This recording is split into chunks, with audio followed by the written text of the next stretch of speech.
FBA Friday. Man, Roland Martin said he don't give a damn what you say about his weight. He don't give a damn what you say about his hairline. But the problem is that I see the weight, but where the hell the hairline went? And on top of that, who the hell is this guy right here? And why the hell is this guy talking about reparations for all of Africa? And these people right here, they know that foundational Black Americans is all about that 14th Amendment and birthright citizenship. And I got my certifieds in the house tonight, and I'm feeling good. Let's go to work. Free Huey. Black Alpha Network. Home of Black excellence. Power to the people.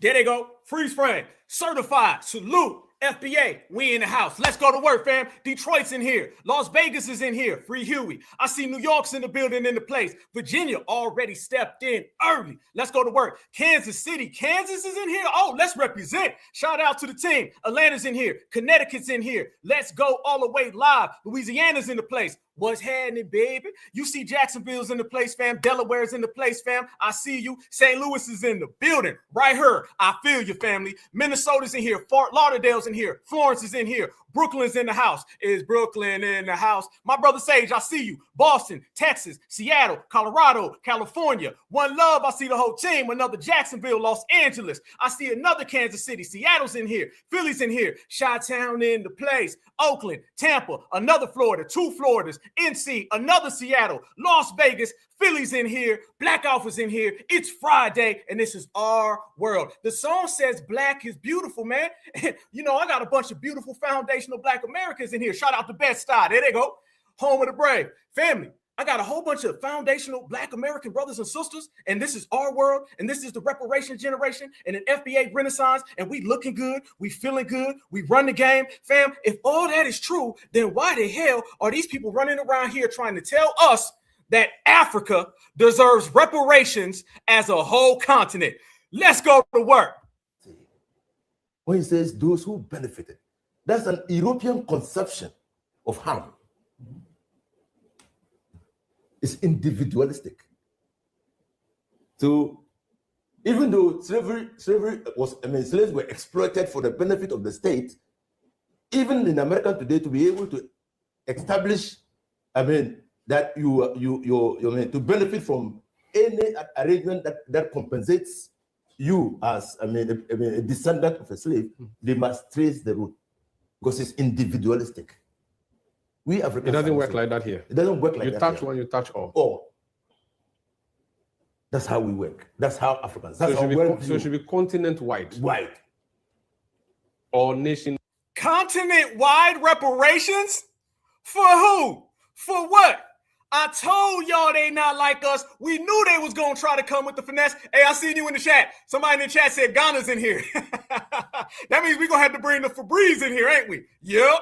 Fam, this man said that reparations should be for all of Africa, not just the transatlantic slave trade. No, because he wants all of Africa to get what all of foundational Black Americans has created. Well, foundational Black Americans created a lot of things.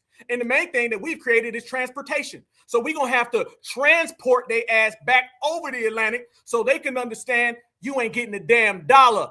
Mutombo, Mufasa. The benefit of the state, even in America today, to be able to establish, that to benefit from any arrangement that compensates you as a descendant of a slave, they must trace the root because it's individualistic. We Africans. It doesn't work like that here. It doesn't work like that. What? He said reparations are individualistic, and that ain't how it works in Africa. Who's more individual than Africa? Tribe, homeland, country, continent, water whale, hyena, zebra, lion, tiger, bears. Oh my gosh, damn. Don't paint no picture of African unity so you can come get some of this money, bruh. Touch one, you touch all. Oh. That's how we work. That's how Africans. So That's it should be continent-wide. Wide. Or nation-wide. No, it's continent. Continent-wide. That's why. But he says. That's why, for the first time, 56 African nations agreed. Were united in their belief that this is the way. But Manasseh says, target the Caribbean, target the Black Americans. They are the ones who suffered directly. They can trace it to their great-grandfather who was put in a ship and moved from Elmina all the way to only God knows where. But not you, Inusa Fuseni, who is in Ghana, who was not affected in any way from Tamale. Those of our ancestors who could confer benefits on us, who were traded, who were moved to the United States, constituted a loss to us. Wait a minute. If you can't hear through all this tether babble, he said because they sold slaves, they lost money. And if they lost money, then it needs to go back to them. Family, here come the finesse. You knew it was happening. 1, 2, 3, finesse. Now they're going to spin this into a, how about all of Africa gets reparations? Didn't we just say last week that they want to make this a rebuild Africa scheme? They want to make this reinvest in Africa scam. They send out this guy right here who is in parliament in Ghana, and he's also a lawyer in Ghana, and he starts talking about how they lost money, therefore they need to get it for all of Africa. You didn't lose money. You exchanged slaves for umbrellas. I mean, damn, that's what you did. We didn't do that. But you see, fam, this is what it is. It has officially crossed over into scam African lane. And the scam African lane now is reparations for the whole continent.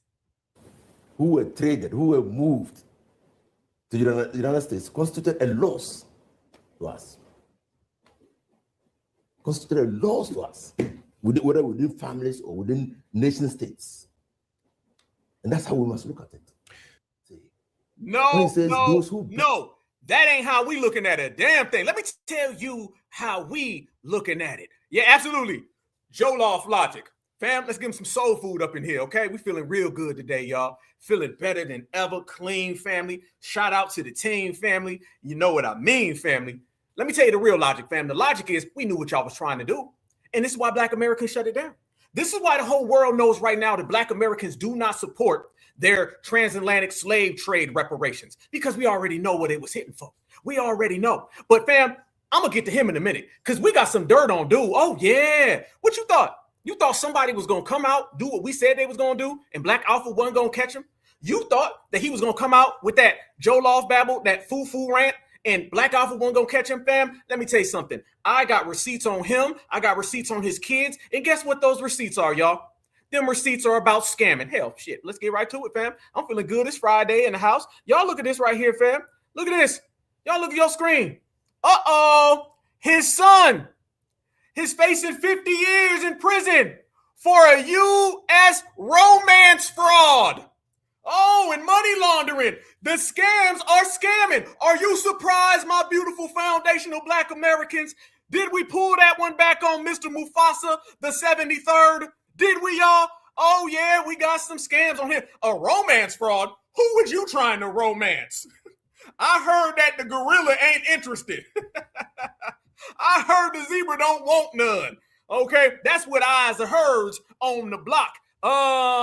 Look at that. A whole damn probe on Mr. Nsua Fusani's son. And he done had an online scheme. Didn't I tell y'all that these people don't want no real reparations? Didn't I tell y'all that they want a pat on the head from Massa and they want a 350-pound white woman from Connecticut? That's why they be on the internet scamming folks. Family, you see them. The scammers done showed up. So therefore, again, we were right. We said that they were going to try to finesse reparations. that we have already got popping, try to turn it into the transatlantic. The transatlantic turns into all of Africa. All of Africa turns into they get money so they can go con them 350-pound Beckies in Connecticut. Black Americans are always right. And we got more receipts on his ass. I told y'all, family, they running around here talking reckless. Roland Martin running around here talking about the 15th and 14th and 23rd Amendment. Yeah, but you got 15 and 23 reasons why you should get on a treadmill. And family, if that ain't bad enough, let Black Alpha take you to another spot. Let's go to Iran now. I got a person from Iran. He said he got a message for you. Yeah. Black Alpha got some messages. I got off the phone, okay, with a reliable source. And my reliable source told me that there's some people in Iran, and this Iranian person said, listen, get close, come here.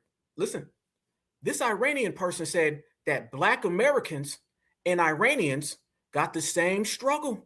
And then they said that Black Americans and Iranians got the same enemies. And then they said that Black Americans and Iranians need to team up together.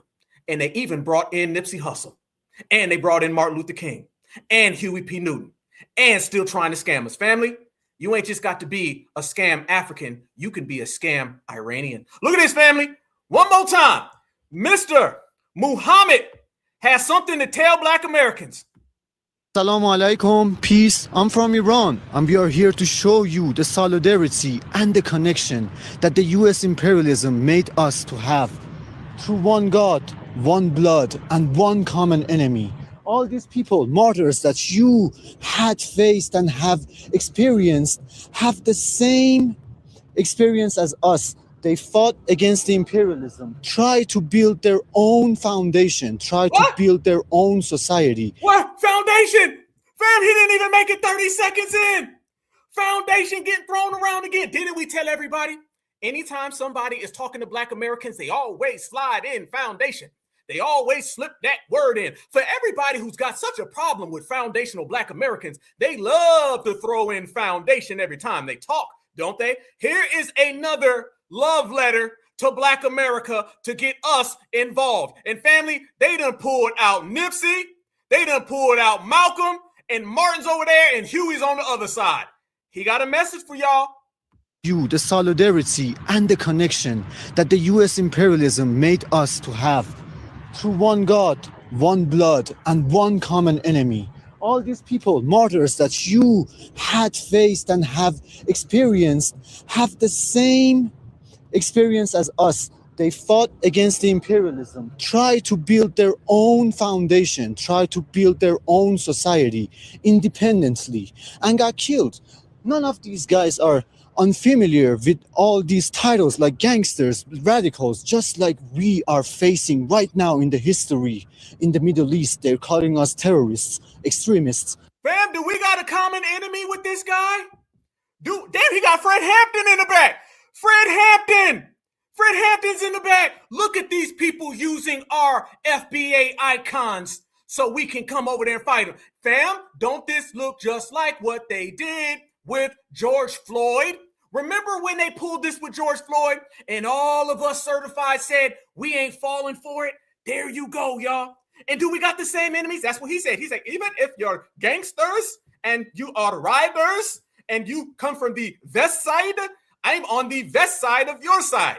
Anything to get FBA muscle, y'all. Let's go. Are unfamiliar with all these titles like gangsters, radicals, just like we are facing right now in the history in the Middle East. They're calling us terrorists, extremists, radicals.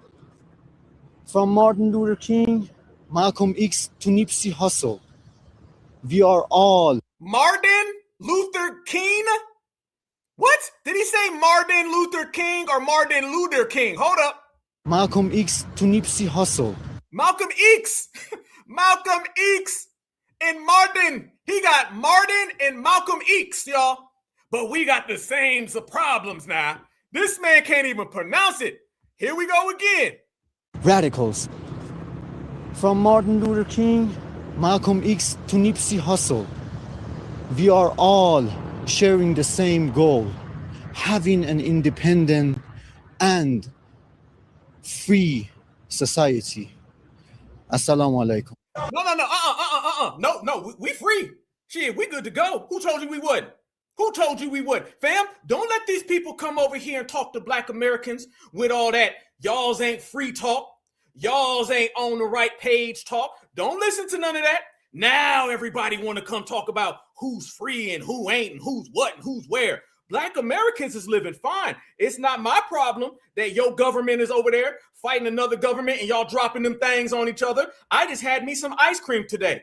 I had me some ice cream with some sprinkles. I don't have those troubles. I don't have none of those. So who you talking to, Mr. Muhammad? Because you can't be talking to me. You can't be talking to Martin Luther King, and you can't be talking to Malcolm X.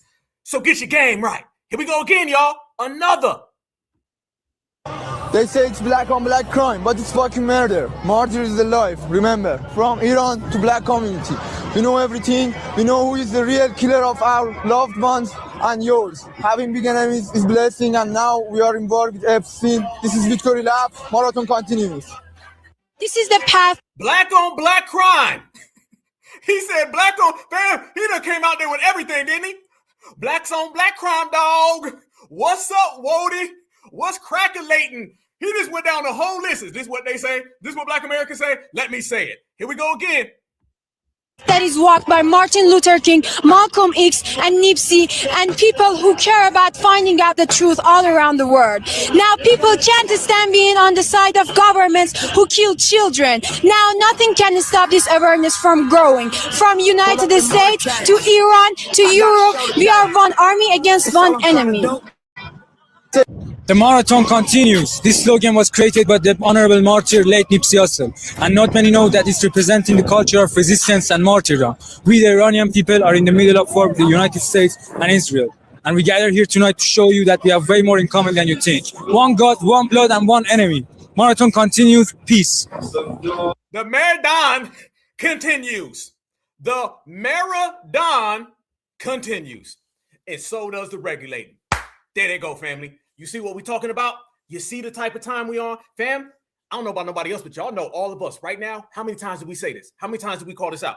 How many times did we say that these individuals always need our muscle? There you go. Fam, you can go back last year, the year before last, years back, go back 10, go back 12, go back 20. There's always somebody from some corner on the planet talking about Black Americans. We are friends, right? Can't even pronounce what they're saying, chopping up, butchering the names and stuff. This man said that we all have the same enemy. No, we do not. This man said that we're not living free. Yes, the hell we are. Let me tell you what free is, family, okay? For all the folks out there talking about we's not living free, free means I control this right here. And y'all know every time foundational Black Americans is in the same exact space, don't nobody get out of pocket with us. They got to sneak up on us and do little trick games because they know we don't play. So that right there lets them know that we out here. It's not my fault that they'll pull up on your whole damn nation and just annex you. They don't pull that on us. Fam, let me say something that don't nobody want to say, but y'all know we gonna say it because we are uncut over here. Family, the reason why these other groups have these issues with foundational Black Americans, because they see how we be giving out that work to the dominant society. And they'll see us regulate the dominant society. Then the dominant society go get on a plane and just destroy their whole country. So your whole country begins slapped up by the dominant society, and the dominant society begin packed up by Black Americans. They don't like the fact that 50 million of us does more than what their whole damn country can do. This is why you have Mufasa, Mutombo, and Muhammad talking about Malcolm X, and the marathon continues. Hell no. The marathon may continue. Malcolm X may continue. Martin Luther King may continue. And the certifies is going to be right there with them. Family, you want to talk about coming in hot today? Damn it, we only been on for 20 minutes and it feels like an hour because that's how much we got in store for y'all today. It's going to be a amazing broadcast, family. Beautiful broadcast. I send a special certified salute to all of my brothers and sisters. I see you, Queen Natural. Much respect. Family, we about to go all the way in, and I'm going to talk about how this whole reparations thing is out here, and they're trying to convolute it, especially now with this fake debate about the 14th Amendment and birthright citizenship. So we're going to cover all bases. And what we're going to do, fam, we're going to grab hold on things that other people let slide. We don't fumble the bag, okay? We got a tight grip on it. And what you're seeing now is these fake arguments about the 14th Amendment and about birthright citizenship when everybody knows that it is beholden to foundational Black Americans. And I'm going to show you how all these different people from all these different communities and all these different, Muhammads and Mutumbos and whatever the hell starts with an M, it smells terrible. All of them people, they're just going to have to catch wreck because delineation is keeping us in a box that nobody can penetrate. So as everything is going on around us, family, foundational Black Americans have never lost focus. Never have we. So you're starting to hear people run around here now and say, immigrants built America. You need to have reparations for Africans, reparations for immigrants. Now you even got people saying that Somalians built America. I'm not lying, family. I wouldn't tell you if I wasn't going to show you. And the fact that I'm going to show you, let me show you. Look at this right here, fam. How many of y'all seen Charles Barkley go on national television and say that immigrants built America? Did you see it, brothers and sisters? If you ain't seen it, brothers and sisters, watch this dried up, washed down piece of dirt ex-NBA player who, by the way, was in a damn dress on a magazine. Watch him run around here and try to get all metaphysical with it. And it's still a lie. Watch.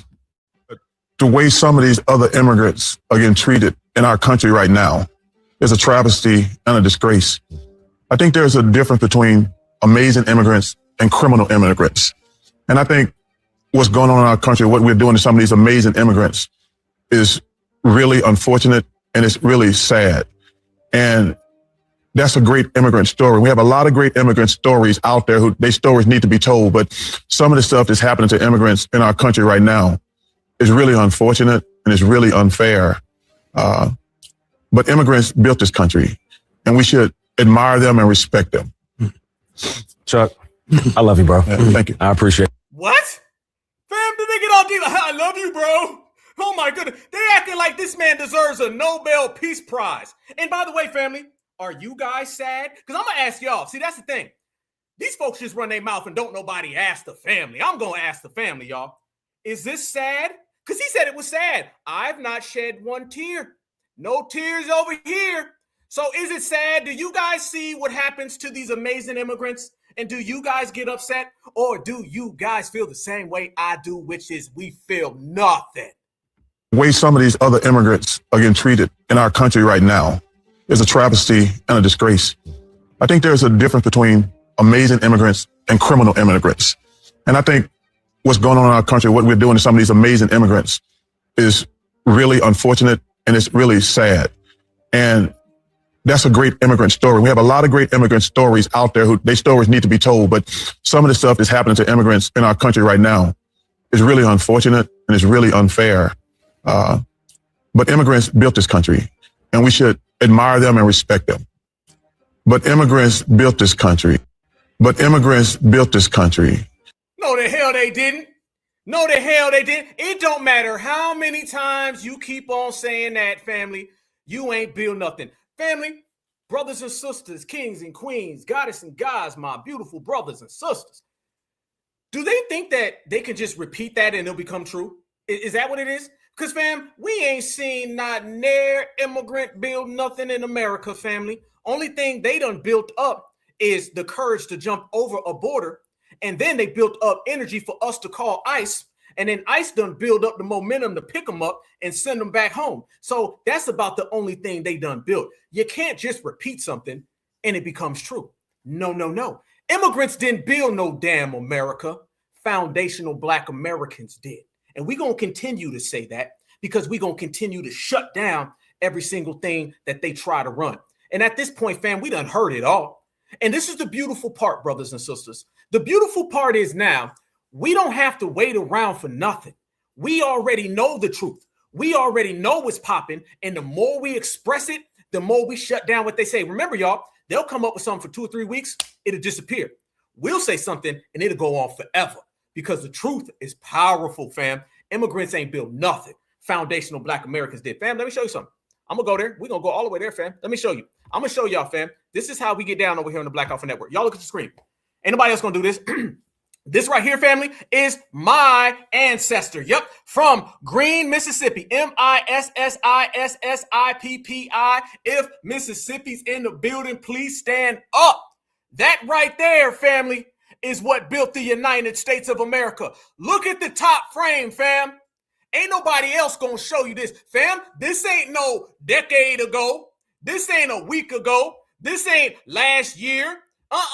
The roots go way deep with Black Alpha right here on this soil, on this turf. And this turf is ours. That right there be my ancestors. That right there is who built this thing. That right there is who represents to the fullest. What about this, Black Alpha? Oh, wait a minute. You gonna pull out your great grandma? You goddamn right I'm going to.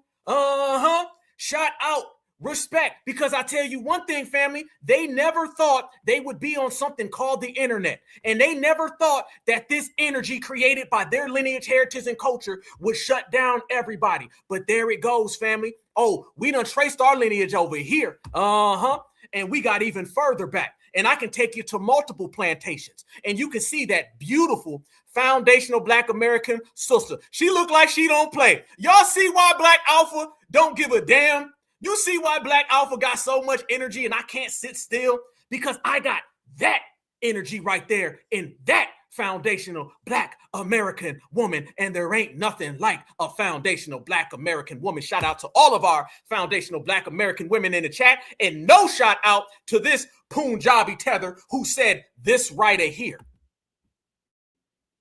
Majority of Americans across the country, regardless of political party, know that immigrants from all over the world, Somalia, India, wherever they're from, Latin America, Africa, that immigrants have built this country, that immigrants have built this country, that immigrants have built this country, and make this country what it is today. Immigrants have, the majority of Americans across the country, regardless of political party, know that immigrants from all over the world, Somalia, India, wherever they're from, What? Who? What the hell she talking about? Built what? Built when? How you build the country when you weren't around, when this ancestor of mine was around? So how the hell did you build anything? Fam, look at them dates I'm showing you right there. Look at them dates. Tell me what immigrant was around back then. None. See, this is disrespectful. This is real disrespectful, and we're going to treat it as such, and then we will regulate it as such. Latin America, Africa, that immigrants have built this country, that immigrants have built this country, that immigrants have built this country, and make this country what it is today. Immigrants have... No. Only thing they do is make me want to grab my cell phone and call ICE. That's about the only thing right there. See, family, key word and key component in what I just said, family. That's disrespectful, and it will be treated as disrespect. I don't know what they want us to do. What do you want us to take that? That right there is an erasure, straight up and down.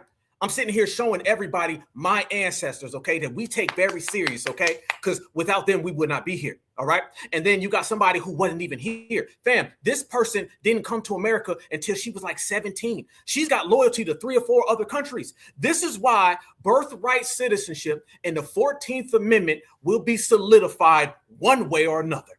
They're going to have their little Supreme Court hearings and that little shenanigan they got. But let me tell you what we got. We don't give a damn what they say up in there.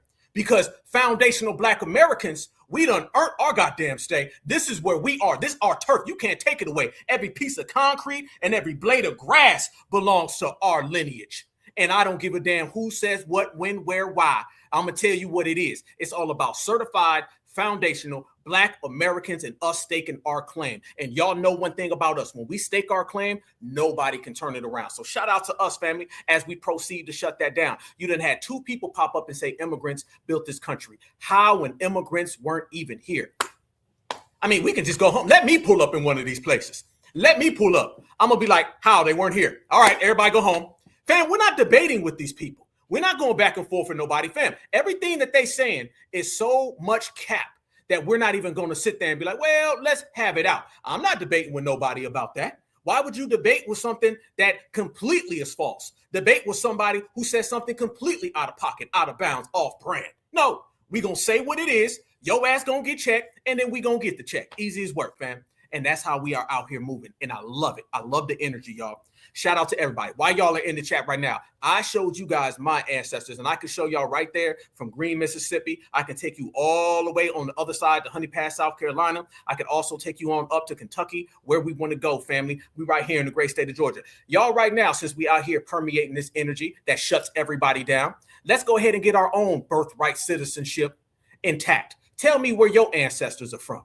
Put it in the chat, and I'm going to tell everybody beforehand, I bet you see everywhere in the United States of America, but let me tell you what you will not see. What you will not see when we sit here and we talk about that, you won't see this right here. You won't see no damn congresswoman who didn't come to America until the age of 16 and lived in India and Indonesia and Singapore. You ain't going to see that. I'm going to tell you what you are going to see. You're going to see the sweet motherland of the South, family. Yes, you are. You're going to see a hell of a lot of Mississippi's, Louisiana's. You're going to see some Texas, some North Carolina, some South Carolina, some Georgia, some Floridas. We in the building. Some Tennessee's is going to show up. There they go. Look at that right there, family. We got them in here. Y'all represent to the fullest. Everybody right now who's listening, check the chat. Watch the chat. And then you will truly see who built this country. And it ain't that right there. Hell to the no. And it especially ain't that right there. Hell to the no. And we ain't down with this right here. Hell to the no. But let me tell you what we down with, y'all. We are down with that certified foundational Black American lineage, heritage, and culture. Look at all these places, man. Beautiful. South Carolina, Alabama, much love. Great state of Kentucky all damn day. Shout out to Muhammad Ali. Shout out to all my family in Springfield. You know it. Georgia, North Carolina. Y'all see how we popping up 2, 3, 4 times? Okay, we can go there, y'all, because y'all know we did move around a little bit. You know what I mean? While we was building this. Shout out to the whole team. Oh, yeah. Maryland in here. West Coasters in here. Buffalo. Okay. I see Lansing. Fam, Foundational Black Americans, we've been on this turf for a long damn time. And while we've been over here for this long damn time, guess who wasn't here? None of them. And this is where the jealousy comes in, y'all. The jealousy come, boy, y'all still in here. Arkansas, Texas, certified salute to you. Much love and respect. Y'all know I love to see it, family. I love to see it. This is our motherland. What we're doing now, family, we're in the stage where we are hammering home everything. Yes, we built this country. We built this country 3 times. And I'm pretty much the only person who really says that aloud, but I'm going to continue to say it as we evolve and we up the message, family. You're going to see that we built this country 3 times. Yes. You're going to see that we're the backbone socially, economically, spiritually, mentally, physically. Yes. And you're also going to see that we ain't taking no steps back, y'all. You ain't gonna come up in here and tell Somalians built America. If you don't sit down, put that Punjabi drink down and get the hell up out our way, because ain't nobody hearing none of that. But while she was saying that Somalians built America, somebody else was saying that Somalians scammed from America. I wonder who would say what about Somalia. Let's find out. In Minnesota. They come from Somalia, but they come from all over. They're all crooked in Minnesota. The governor's crooked. The attorney general's a crook. He's a thief. Terrible guy. All stupid, crooked people. And they came in from, in this case, Somalia is just terrible. A lot of people say it's the worst country anywhere in the world. They have no money, no nothing. They have no government. They have no police. They just shoot each other all day long. It's just pure bedlam. Probably the worst, most dangerous country. We have some beauties. Whoa, damn, Donald Trump, you said it's the worst? And they do what all damn day long? Because they just told us that they built America. So I want to know the difference, though. I want to hear it from the president opposed to the Punjabi. So, okay, let's hear that one more time. They have no money, no nothing. They have no government. They have no police. They just shoot each other all day long. It's just pure bedlam. Probably the worst, most dangerous country. We have some beauties.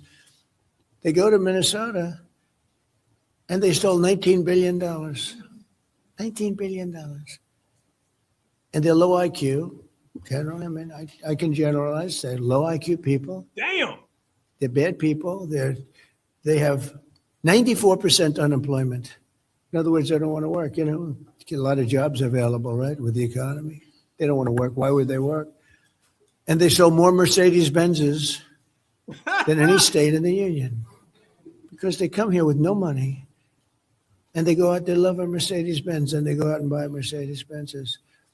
And I think you're going to get to the bottom of it real easy. And every one of them should be. And Ilhan Omar, who married her husband married her brother. Her brother became her husband.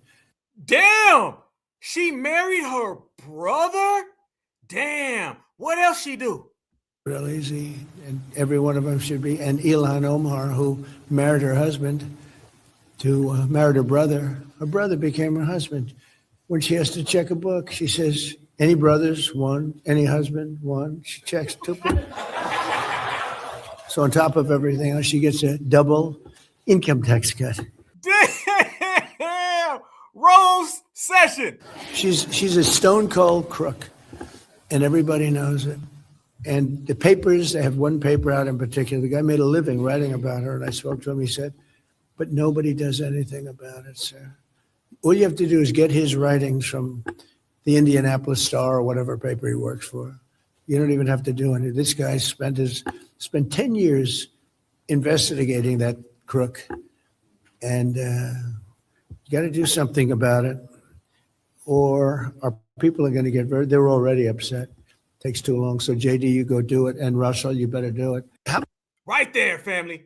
There it is. There it is. There it is, fam. So what Donald Trump ended up doing, he ended up putting J.D. Vance basically on that case because there's a lot of weird shenanigans going on up there. Y'all seen that Pam Bondi was fired today. We already know now that Kristi Noem, her husband, is out here cross-dressed. And shout out to my sister Natural, Queen Natural, because you put that on the table and you highlighted that very clear about a month ago that there was some shenanigans going on. So they're using J.D. Vance right now to go after everything that's happening with the Somalian case. But that takes me back to the main case of this birthright citizenship. What Donald Trump did, Donald Trump went and he sat in on these hearings. And family, there was a hell of a lot of shenanigans going on. There's a lot of mixing, matching happening in the United States of America, and we're thorough and we're on top of it. So we're going to break it all the way down, and we're going to show you how foundational Black Americans are going to maneuver around all of this as it goes down ASAP, full speed, high time.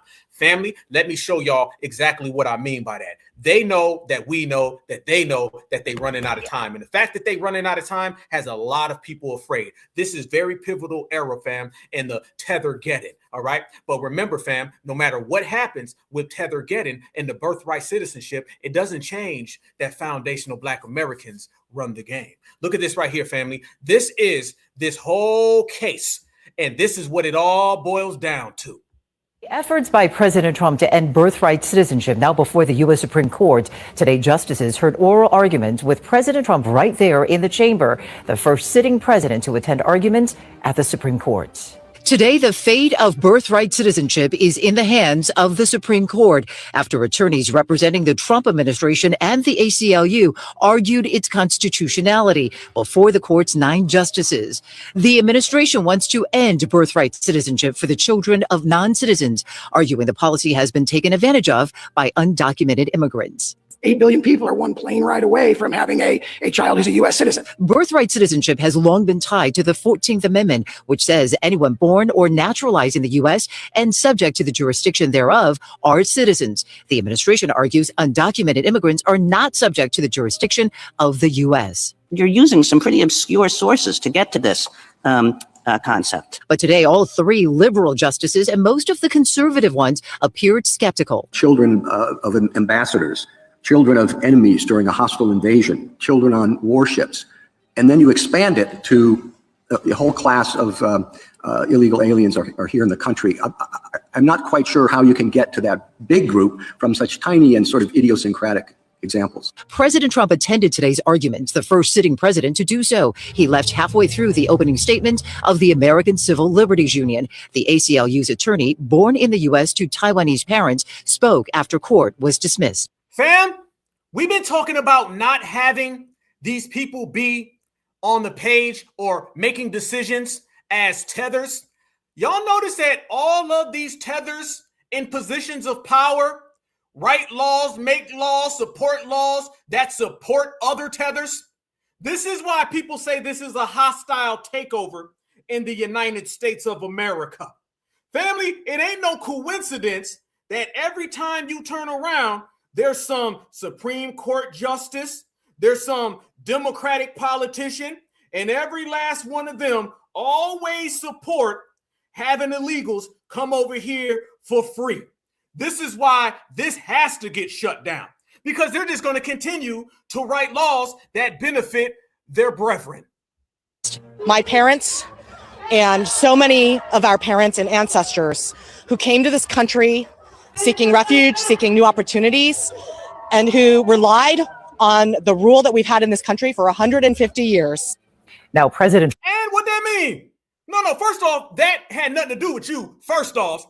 Second off, what your ancestors who fled here have to do with America changing? Y'all notice she just straight up said we need to change our rules for her ancestors who weren't even our ancestors, who are not even Black Americans, foundational Americans, or American in general? Notice that, family? Watch it carefully. Our parents and ancestors who came to this country seeking refuge, seeking new opportunities, and who relied on the rule that we've had in this country for 150 years. Now, absolutely in the chat. She talking about ancestors. You mean refugees from a generation ago? That woman all day long in her 50s, if not 60s. Miss me with the ancestors talk. She only said ancestors because that term goes back further and it looks better. Fam, watch these people talking about ancestors. We're going to go ahead and put an end to that. All these people running around here now and they're talking about their ancestors. Your ancestor was a refugee in 1992. Don't talk to us about ancestors. I just showed y'all my ancestor from the 1800s, fam. Miss me with the 18 hours ago, okay? 18 weeks back, 18 months. If your ancestors, as in your mom and dad, came here in 1999, don't come to me talking about ancestors. Y'all see how they try to maneuver the words, try to sound like us? I'm going to be real. Fam, I put it on everything I love, on my dog Swagger. I promise y'all, family. I'm going to show y'all today. These people are just biting everything we said. Fam, it's full Swagger jacking. Rest in peace, Swag. It's full Swagger jacking what these people are trying to do. These individuals are trying to just take FBA talking points, cherry pick one here, two there, three there, and then try to spin it back. Everybody's watching us, fam. Everybody. Now we're getting into the point of them trying to be Black grassroots imposters. They're hijackers of terminologies. This is what we are seeing, fam. She know damn well wasn't no damn ancestor. Immigrant, migrant, refugee, your mom, your dad. Don't sit there and talk about ancestors when you're talking about literally 10, 20 years ago. They think they slick. But family, we are too ahead of the game for these people. These people are really lame. All right, I'm going to keep it real. They think they're slick. They think they're fooling somebody. They think, I don't know, that they're getting off. In reality, they really not. And there's been a hell of a lot of schemes that have been uncovered. And a lot of people are looking at this birth tourism and how deep it is. Remember about 2 months ago, I say towards the tail end of last year, matter of fact, where everybody was uncovering all the scams that were going on in Somalia.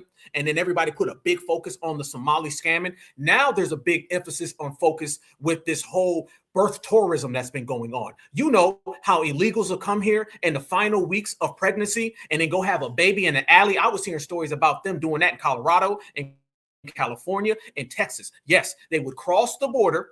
They would go to an alley behind a hotel because they can't afford a hotel, behind a Burger King or McDonald's, and they would have this very unsanctioned birth. And then that kid is an American, according to them, using our foundational Black American laws as loopholes. Who would have thought you'd see the day where the Democrats tell us that we're Africans, yet the Republicans tell us that we're Black Americans? Who would have thought you'd see the day where the Democrats keep saying that we're going to get deported and the Republicans say you can't deport them because they're the children of slaves? Who really is anti-Black American the most?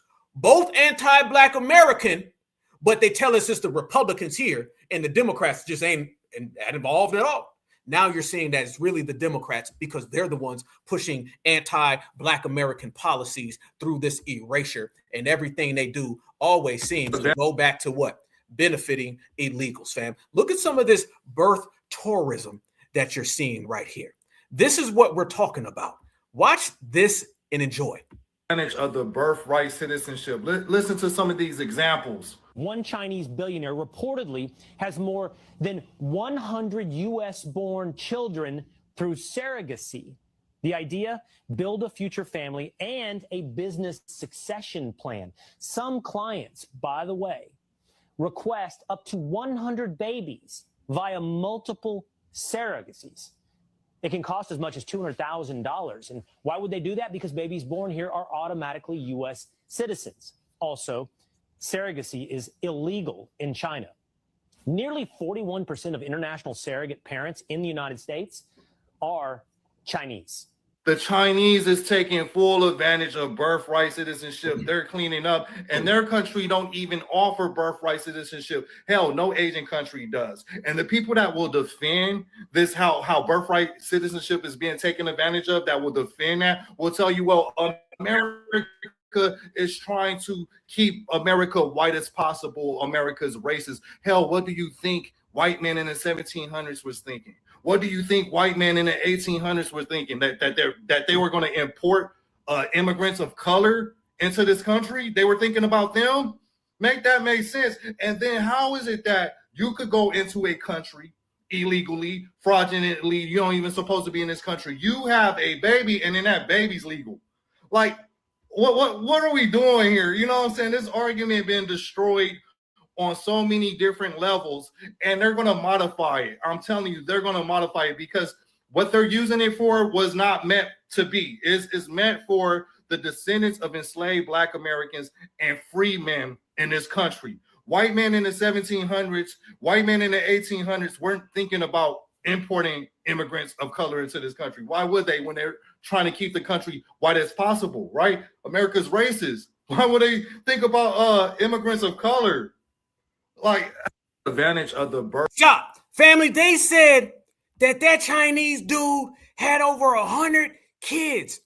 This man had over 100 kids. That is a full-scale operation. And it's happening all across the United States of America. See, this has been happening for a long time. A lot of brothers and sisters, we've been knew about this stuff, family. It's just the point that the 14th Amendment, birthright citizenship, is a major topic now of discussion where people are putting the highlight on it. You talking about having 100 damn kids? Damn. Through surrogates, by the way. Family, what's going on in the United States of America is a complete reshaping, remolding, and remodeling. And if people aren't serious about delineation and regulating, your ass is going to get brisk behind. Fam, it's to the point where if somebody ain't really regulating, they're hostile to the foundational Black American community. Anybody comes up and they say, go ahead, Tether, tell us how you feel about us. Oh, you don't like us? Why are we bad, Mr. Mutafa? Tell us, what do you think, Mr. Zozo? What do you feel, Mr. Zondo? Anytime somebody comes and starts talking like that, fam, and opening these doors, I want you to go ahead and shut them down. All right. It's time we get very, very serious, fam, because that's very, very serious. And the more they try to bring these individuals in and the more the demographics change, these people playing for keeps, fam. They playing for full keeps right now in the United States. They keep talking about the birthright citizenship cases going on right now. And they're saying how this case can shape American policy for the next century. Well, family, if it gets shut down, and meaning you have to be an American, full blood, you can't come over here and have a baby. If they shut all that stuff down and that changes America for the next century, what happens if they don't shut it down? They're just going to have more people come here, more people. Then what happens if a Democrat gets back in office? I'm going to tell you now, the Democrats get back in office, they opening them borders. Fam, because this will be their last breath. They have no other choice. They shutting down the government for this stuff. It's time we get full service up in here as foundational Black Americans. And the good part is, fam, I don't know about nobody else, but over here, all of us, man, we really working. We out here really, really holding it down, and we understand they playing for big keeps. Big keeps so far like this right here. Look at your screen, family. Look what they've been doing for a long time. Feds bust a Chinese marriage fraud ring for evading U.S. immigration laws. What? Hold up. Wait. Y'all see that right there, family? Oh, the Chinese are coming to America fast. I was doing broadcasts 2 years ago telling everybody that Chinese people were the fastest growing migrant population. And then you just see Mr. Surrogate from the birth tourism. He done had 100 babies. What Mr. Yao Ming done had. I know what Mr. Chun Lao done did. What happens when Yao Ming walks in here? Is that what Lucy Lou's people gonna do? This lets you know. Look at these numbers right here, family. Even further, arrest of Chinese nationals who crossed the U.S. border illegally. Look at that right there, family. It went from 2021, 342, 2022, 1.9K, 2023, 24K. And then it dropped back down as Donald Trump became the president of the United States of America. Family, it's been going on for a long time. And family, we got receipts. Look at this right here. Chinese migrants at the American southern border. And guess what, fam? These aren't Mexicans. Watch this. All of them are from China, as they are migrating into the north borders of the United States. Venezuela, China, China, China, Venezuela, Venezuela, China. Where are you going? United States? United States, USA? Where are you going? USA. USA. China. Yes, from China. China. Where you going to the United States? USA. USA. USA. America, New York. America, New York. Yes. Yes. Xi Jinping. No. No. Okay. USA. China. China. China. Nepal. China. China. China. China. China. China. China. China. China. China. China. China. China. China. China. China. China. China, China, China, China, China, China, over China, China, China, yeah, China, China, China, China, and China. Wow, all Chinese. The back, all of them. There goes a whole new era of you buy, you go. There goes a whole new era of people who are going to harm the new era of Latasha Harlings. There you go. While they have kids, and then when they have kids, the kids now are American citizens. Everybody knows. Let me tell you what the Democrats are doing, family. The Democrats think they slick. They've been sending out a lot of dog whistles, y'all. They've been telling everybody, come on over here to the United States of America and get whatever you choose. That's really what they're doing. An immigrant would be crazy not to want to come to America. Why not? Come to America and look at all the damn things you get in the United States for free. You could just come over here to the United States of America and you get it all. You don't think that Mr. China, you don't think that they know exactly what's going on over here? They know exactly what's going on over here, and they know that the Democrats are escorting them in. Remember last week when we sat down and we talked about how this reparations thing will play out with the global reparations, and we said the Democrats will be the ones that escort these people in? We're not making it up. What the hell do you just call that video? These people are being escorted in to do all of this stuff. These people are being escorted in so the Democrats can get a vote. The Democrats are willing to sink the United States of America just so they can win elections. That's what it is, fam. You've got a party that has this agenda of beating the Republicans by having illegals vote. So by the SAVE Act, Birthright Citizenship, their Supreme Court justice like Ketanji Brown Jackson, who ain't no damn black American. She's a full tether and couldn't even tell you what a woman is. They're all people who are with the Democratic establishment so they can go ahead and cripple the United States of America by the fabric so they can get a few extra votes. Do you see what the Democrats are willing to do to win an election, family? Sleeper cells could be. Birth tourism could be, or it could just be your average everyday criminal. You know, the criminal illegals that the Democrats pretend don't exist. Remember that El Brego Kalmar guy? And they kept trying to tell us this dude was a great father and found out this man is tied in to El Tre Nuragua. They were out here trying to sell us a gangbanger, a cartel gangbanger as somebody we should all get along with. And by the way, y'all notice how quick they dropped him? You don't hear about that Kelmar, El Raguo, Garcia, whatever the hell, illegal, take your ass home. You don't hear about him no more, do you? And the Democrats are trying to make it look like that man was Mr. Rogers because he'll do anything and he'll say anything to win an election. And the only thing that stands in between them in these elections be us. Fam, let me tell you who's not us. Now the reparations conversation has gotten so far that the dominant society now is weighing in on reparations. Oh, yeah. Oh, yeah. Fam, this is what happened. There's a lot of things going on in the United States. You have the birthright citizenship case. And by the way, that will actually be finalized this summer. A lot of people were talking that it would come out soon. There was a lot of confusion. That's not what it is, fam. This is just the hearings. They will not end until they basically stop their session in the summer. I'm thinking around late June, early July is when you're going to see them. But that is going to close down, and we'll finally get the answer sometime this summer. And let me tell you something, with everything else going on in this world and this summer, just add fuel to the flame, fam, because it is going to be hot. But as that goes on, let's get back to the reparations conversation, because this all ties in. Because remember, those same people coming here, China, all the people walking across the border, the people having babies behind hotels, all those illegals who do birthright tourism, them is the people that at this point, the Democrats are openly telling you they want to give them reparations. Democrats ain't even hiding it. Fam, the Democrats are to the point where they're openly stating that illegals built America. Joe Biden said it. Miss Punjabi Tether said it. Somebody done paid Charles Barkley to say it. Shabusi said it. That is all a play, fam, because they're trying to crack that door open. You think it's a coincidence that the Africans were here 2 weeks ago talking about reparations? Immediately after, the Indian lady starts talking about reparations, and none of these reparations have anything to do with Black Americans. It's Africans and it's tethers, and it's on our turf. Fam, now the dominant society done jumped in. Yeah.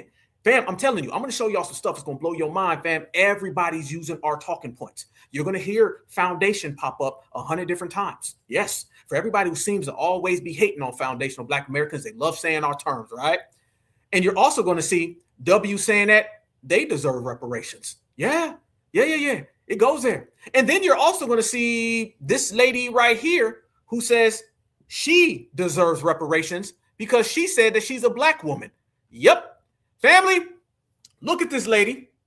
She says that she deserves reparations too because she's a Black woman. This is where we are in the game. Watch this. Happy Black History Month, everyone. Let's never forget that this country was built and runs off of the backs of Black people, and they receive absolutely nothing but hate in return. Anyway, Black people deserve reparations, and since the government refuses to do it, y'all should be cash apping us. Y'all should be cash apping us. Y'all should be cash apping us. Anyway, Black people deserve reparations, and since the government refuses to do it, y'all should be cash apping us. Us? What you mean, us? Hold up. Fam, is this what it is now? Are we getting the $2, $3, $4, $5 FBAs? Here we go. Lock in tight. It's going to be a hot summer, family, and it's going to be a hot spring.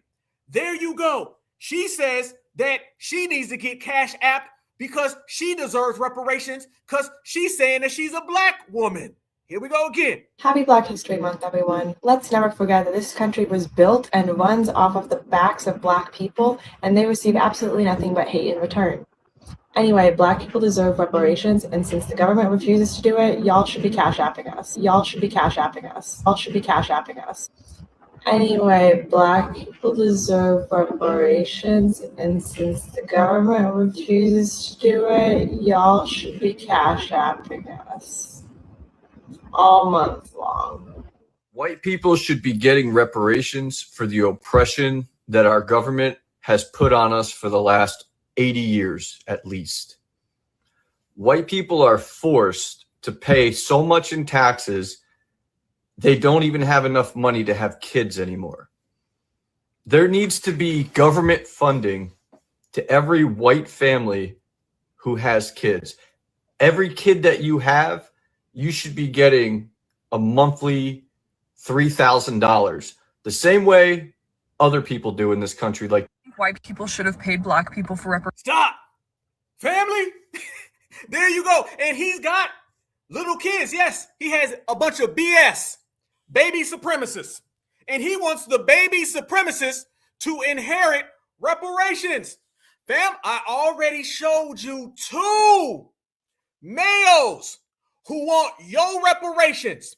The same way I showed you 2 Mutombos who want your reparations. The same way I showed you 2 Mufasas and Muhammads who want your reparations.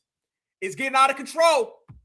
Reparations, fucking yeah, absolutely I do. My ancestors undoubtedly took part in a very cruel and dehumanizing evil process by which we exploited the labor of Black people in order to make us rich even centuries later. And the problem is that Black people were supposed to get 40 acres and a mule, which, like, if you saw Kendra's performance, 40 acres and a mule, this is bigger than the music. Most Black families got nothing because Andrew Johnson revoked the executive order because he's an actual bitch. Black families had no other option than to work in sharecropping, which their labor was still exploited, or they were arrested for literally no reason, no offense at all, and taken to prison where they were also exploited for their labor. So yes, Black families should have been compensated, and the economy, the United States would be a very different country today if reparations had actually happened. Because imagine being enslaved for decades of your life, freed at 50 years old. What do? You have no dollars to your name, no possessions. And that is why there's such an unequal distribution of wealth today, because it was intentionally withheld from Black and brown people. So even today, I am pro reparations. I think the American government should be paying people out, held from Black and brown people, from Black and brown people, from Black and brown people.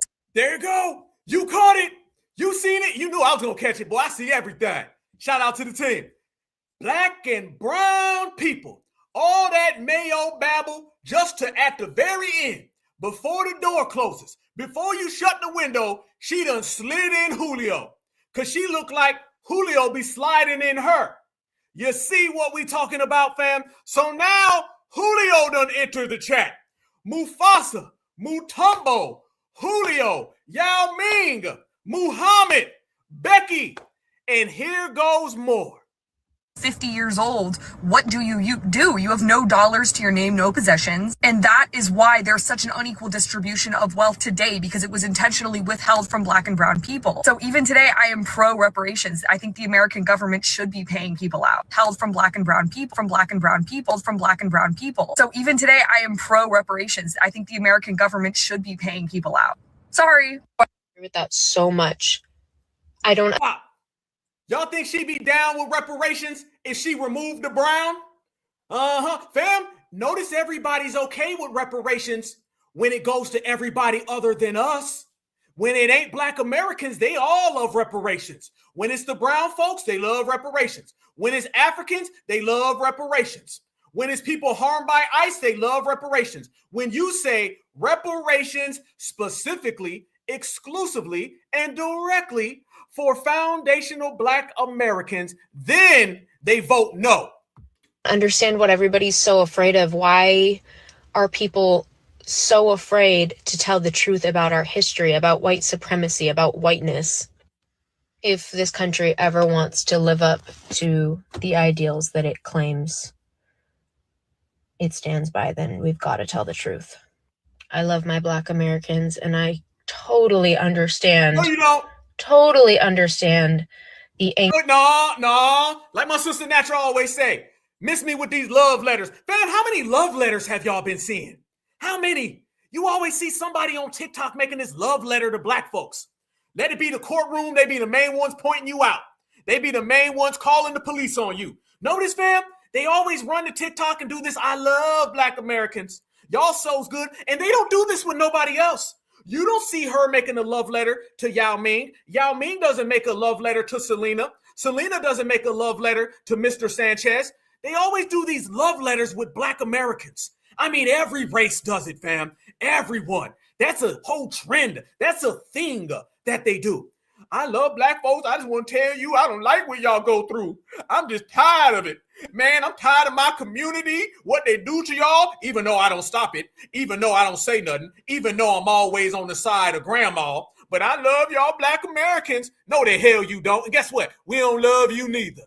Ever wants to live up to the ideals that it claims it stands by, then we've got to tell the truth. I love my Black Americans, and I totally understand the anger and the helplessness and the frustration and just anything and everything y'all feel like. I totally understand. I don't understand from personal experience, obviously, but I understand just thinking about it, conceptualizing it, considering We're gonna fake tears. What you guys have been through for so long and how that would make me feel. Anyways, if anybody has any more book recommendations written by Black Americans, talking about the real honest history of America, talking about racism, talking about feminism, just there you honestly, go. There you go. Feminism. She slid it in there, family. She threw that in. Feminism. There you go, brothers and sisters. The last W woman had a whole spiel, and at the end she threw in what? Brown people. This one had a whole spiel, and she threw in what? Feminism. Using Black Americans to slide in your agenda. This is the oldest one in the book. Only difference is that this generation, we don't let it slide. We see through you. Any more book recommendations written by Black Americans talking about the real honest history of America, talking about racism, talking about feminism, just honestly, fantasy books, fiction novels, anything written by Black Americans, I want to consume as much as possible. You want to read a fiction novel? You don't want to read no damn fiction novel. And what Black American wrote a feminist book? Fam, she capping all day. Any Black person who wrote a fiction, any Black person who wrote a Bible, any Black person who wrote a feminist book. Next, she gonna say who wrote an LGBTQ book, a Starburst book. See what they doing? Of course, I'm going to go look stuff up on my own, and I have lots of books on my bookshelf already, but just if anything's ever, really landed with anybody watching this that they would consider like mandatory reading, please let me know. Happy Black History Month, everyone. There you go. Family, lot to unpack, lot to unpack. You see it, we see it, that right there. Extra special, fam. You see how we just broke that down? Look at that clip, fam. First person says that she's a Black person and deserves reparations. Yep, through Cash App, by the way. And then the next guy said that he's a W and they deserve all the reparations for the little BS, baby supremacists. And then the next person came on and then she gave this whole tangent about loving Black folks and then threw in brown people. And then the next person came on and gave this whole tangent about loving Black folks and threw in feminism. She never mentioned feminism again, by the way. She just threw it in. If you ain't catch it, you ain't heard it, she would have walked right away. They don't support no damn reparations and they don't like Black people. What they're doing is trying to con Black people. See, this generation is the first generation that truly cannot be fooled. I love previous generations, and I'm talking about go back. But a lot of them still thought too much emotionally, and they still would get fooled from time to time. Do you know the best way to stop getting fooled or bamboozled by the dominant society? Have no emotion. That's how, fam, if you have no emotion and you approach this emotionless, you will never get fooled. You only get fooled if you have emotion. See, emotion can be played with. It can be tangled. It can be twisted. They can trick you. That's what emotion does. What we've done as this era, we've come with no emotion. So therefore, when they try these little games to trick us, we keep on rejecting it back because foundational Black Americans, we are moving business-like. Everything has to have a business aura. Everything has to have a business aura. And that business aura right now is what's got us going. Yeah, absolutely. Yeah, a lot in the 70s were fooled. Yes, they were. And a lot of the pillars in the community, yeah, they had a little bit too much emotion. Oh, yeah. Oh, the Vietnamese ain't never going to call me no N-word. Man, we need to go over to China and we need to help them. Man, they love us now. No, that wasn't the case. Hell no. And it was pure emotion because a lot of them didn't even have dealings with these people. You were being used as a political pawn. The same way that the government tries to use us as a political pawn domestically today is the same exact way that they were used internationally as a political pawn. That's what the Iranians was doing right there, family. The Iranians was doing that. I'm going to tell you right now, and I mean this, quote me, all day, Black Alpha said it, write it down. I stand on it. The same way that you seen them Iranians in the beginning talking about Martin Luther King and Malcolm X and talking about Nipsey Hussle and Fred Hampton making these pictures of us, that would have fooled a lot of folks back in the 60s and 70s. Oh, that would have fooled them. They would have been over there talking about some, see, man, we got international solidarity, dog. Man, they love us internationally. That ain't fooled us. That ain't y'all see how we respond to that? And how they responded to that in the 60s and 70s, they fell for a lot of that internationalism back then. We don't fall for that internationalism. We don't fall for it domestically. You see what we're doing? Fam, think about all them W's we just showed you right there. And then think about all the Muhammads we showed you. I don't give a damn whether it's Miracle Whip or if it's goat milk. It ain't soul food. And we ain't falling for it because we moving straight up with it. And ain't nothing wrong, fam. Say it how it is, man. You know what I'm saying? Call it for what it is. They fell for a lot of that stuff back then that we don't fall for. And this is why we, as an era, are moving so strong. And that's how it should be. You should learn from the past. And we learn from it. So next time somebody comes around with their tether babble and they just saying things that make no sense, remember and point to the fact that foundational Black Americans, we ain't got no damn emotion. If you coming at us with emotion, family, you gonna get your feelings hurt. And we don't mind hurting people's feelings, especially when it comes to this right here. So it all boils down to this, family. You're gonna see this case go down in history, and it's gonna be one of the most prominent cases.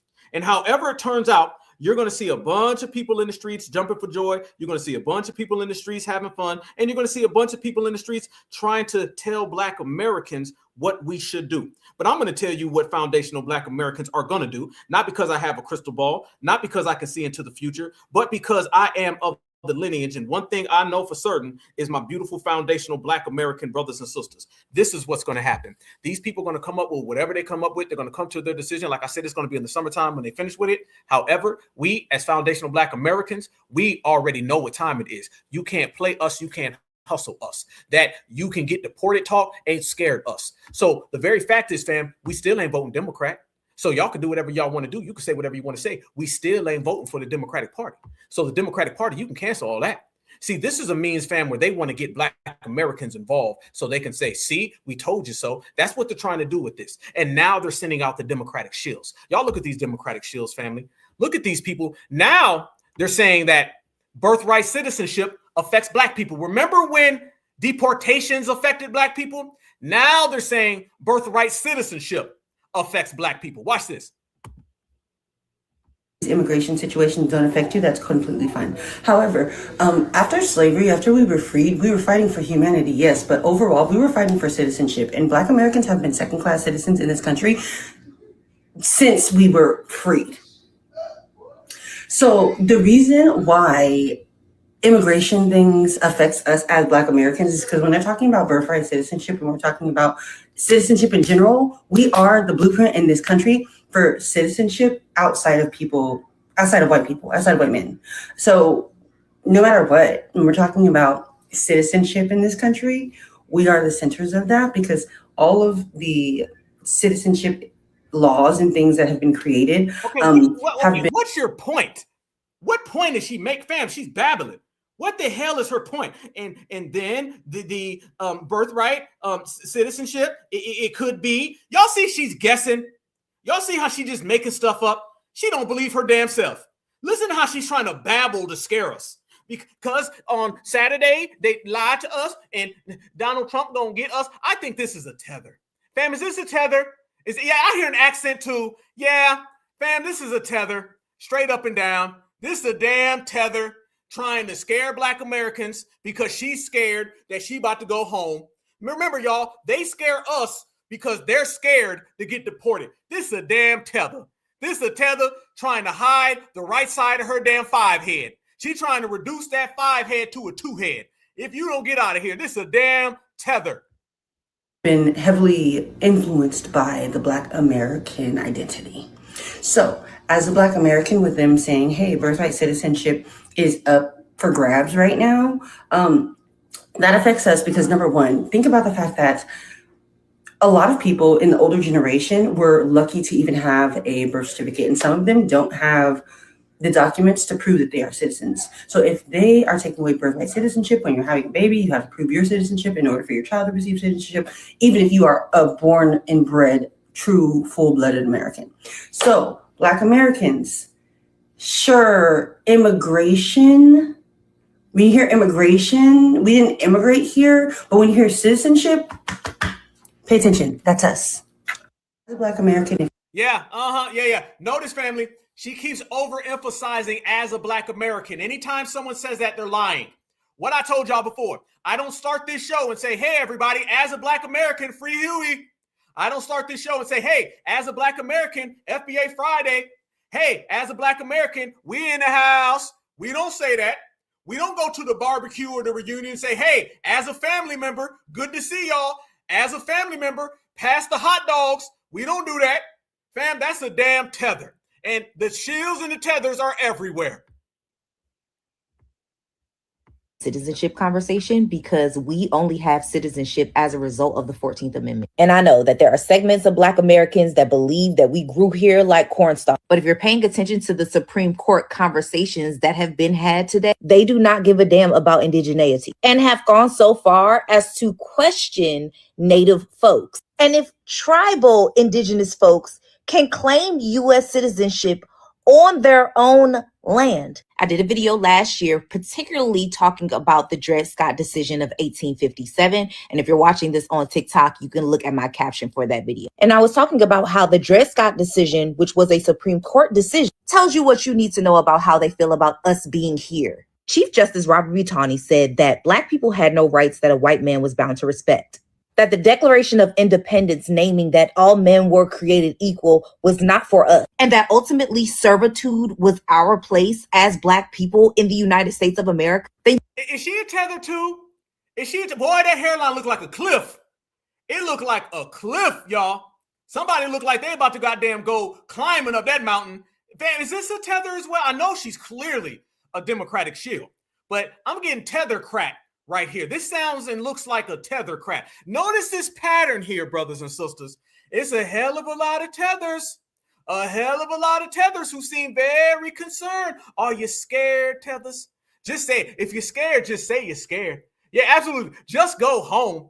This is giving me real tether vibes right here, family. Straight up and down. Y'all think so too, sister. This looks like a tether.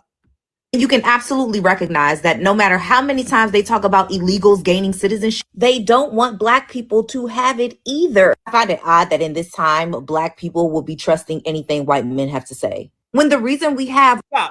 you trust everything a white Democrat has to say. That's why your mouth looking like that right there. And on top of that, don't y'all hate when they always say they? Have y'all noticed that's kind of like a little pattern and a little trick? Let's talk about how these people be sneaky, right? Y'all notice that the Democrats, they always have to pretend that they're fighting supremacy, but they always talk about their other side of supremacists, but they don't talk about the side they belong to, so they refer to them as they. Y'all notice that they don't never say white supremacy. They don't never say that because that would indict their political party. They always use the vague term, the ambiguous term, they. They are going to get you. How many times they say that? They going to get you. They going to deport you. They going to put us back in chains now. They don't never want to say anything more than they, because they makes it look like they fight supremacy, but we all know they sponsored by the Democratic supremacy. I can't stand these Democrats who pretend to be these crusaders against supremacy. I can't stand that. Don't the Democrats always pull that stuff, fam? They always act like they're these crusaders who are fighting against the system of supremacy. They always say they because they don't want to say Joe Biden. They say they because they don't want to say Bill Clinton. They say they because they don't want to say Hillary. If you in this year, in this day and time, think that white supremacy is only about the Republican Party, then you are clearly a Democratic COON, and that ain't no friend.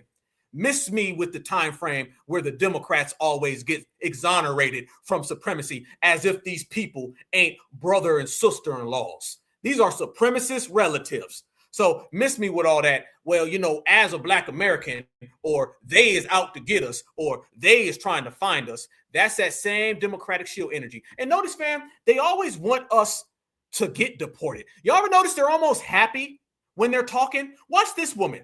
She's damn near giddy trying to scare us. Watch this. You were born in the United States. You are a citizen of the United States. So if it ends, we in trouble. People look like me in trouble. That's what I think. It is innately a part of the fabric of the United States. If you are born in the United States, you are a U.S. citizen, and you got people out here that are trying to take that away. And you're sitting here, and I'm sitting here, and I'm hearing people say this, that their vote doesn't count. Y'all better get out and vote. Big time. You were born in the United States. Look at her happy. Look at her happy. Fam, if you was going to get deported, you wouldn't be smiling like that. What it really is that you smiling because you think scaring Black folks is going to get you some election results, and it ain't happening. I bet that damn smile turned into a frown on election day when we on Team Couch again. I bet you that. And this is another we. Fam, this is what they do. They just say things because they feel if they can just say it and they just speak around it, then all is fair. Then everything's the same. No. You don't represent foundational Black Americans. And I doubt that a lot of them are foundational Black Americans. I still haven't got no clarification on any of them. I know their hairlines look janky. I know she was doing the tether eye buck. Okay. And that is absolute disqualification for trying to represent our lineage. So this is what you see with these people, family. And we've been sticking to our, accord. And we've been focused on what we do. We're not allowing none of this to change it. Foundational Black Americans still built America. Now what you gonna do? You try to scare me, foundational Black Americans still built the same. We are the originals. We are the indigenous. And everybody else came here after the fact. That's what foundational Black Americans are doing. See, you got to understand, y'all, they want to replace Black Americans with immigrants. This is why they always refer to us as Africans. They want to refer to us as immigrants. We're going to get deported. We's all Africans. And then once they can get us in the immigrant box, then they can bring in the immigrants and try to put them in our box. We have consistently shut that down no matter who they send. They keep sending new people. We keep sending them back. What I said, fam, what I tell y'all, I said, we meet all of their projections with rejection. We send it right on back, don't we? Everything they're doing is crashing out, fam. It's not working for them. So the main thing that they're doing now, oh, we about to go there. Now we about to cook. Y'all turn up. Everybody smash the like button, man. We about to cook on this one. What they're doing now, brothers and sisters, is they're going after something that they never admitted to in the first place. So by de facto, they're acknowledging what we say is true. What is that, y'all? Now they're coming after us being the indigenous people of the United States of America. Have y'all noticed that, fam? Remember when it was just about Black folks in the Civil War, and it was about Black folks in the Civil Rights era, and foundational Black Americans are delineating? Have y'all noticed now every day you see more propaganda directly coming after us being the indigenous people? That's what they're afraid of the most. Because once you're solidified as the indigenous people of the United States of America, every damn thing else falls into play. See, that's the beauty of foundational Black Americans, okay? The term foundational is so powerful because foundational cannot be escaped. Everybody says that foundational can't be remixed, and that is true. But let me up the ante.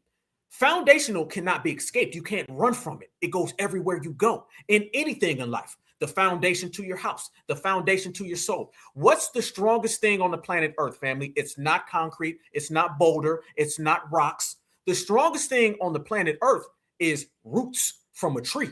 That's the strongest thing. How do you know? Because you go ahead and bury some seeds of a tree under the big ass establishment, brick walls and everything, them roots is going to rip right through it like it's plastic. Foundation is powerful. This is why we say roots. You got to understand, fam, when foundational Black Americans talk about our root work and roots, the roots are the foundation of life, of trees and everything. So this is why they can't escape us.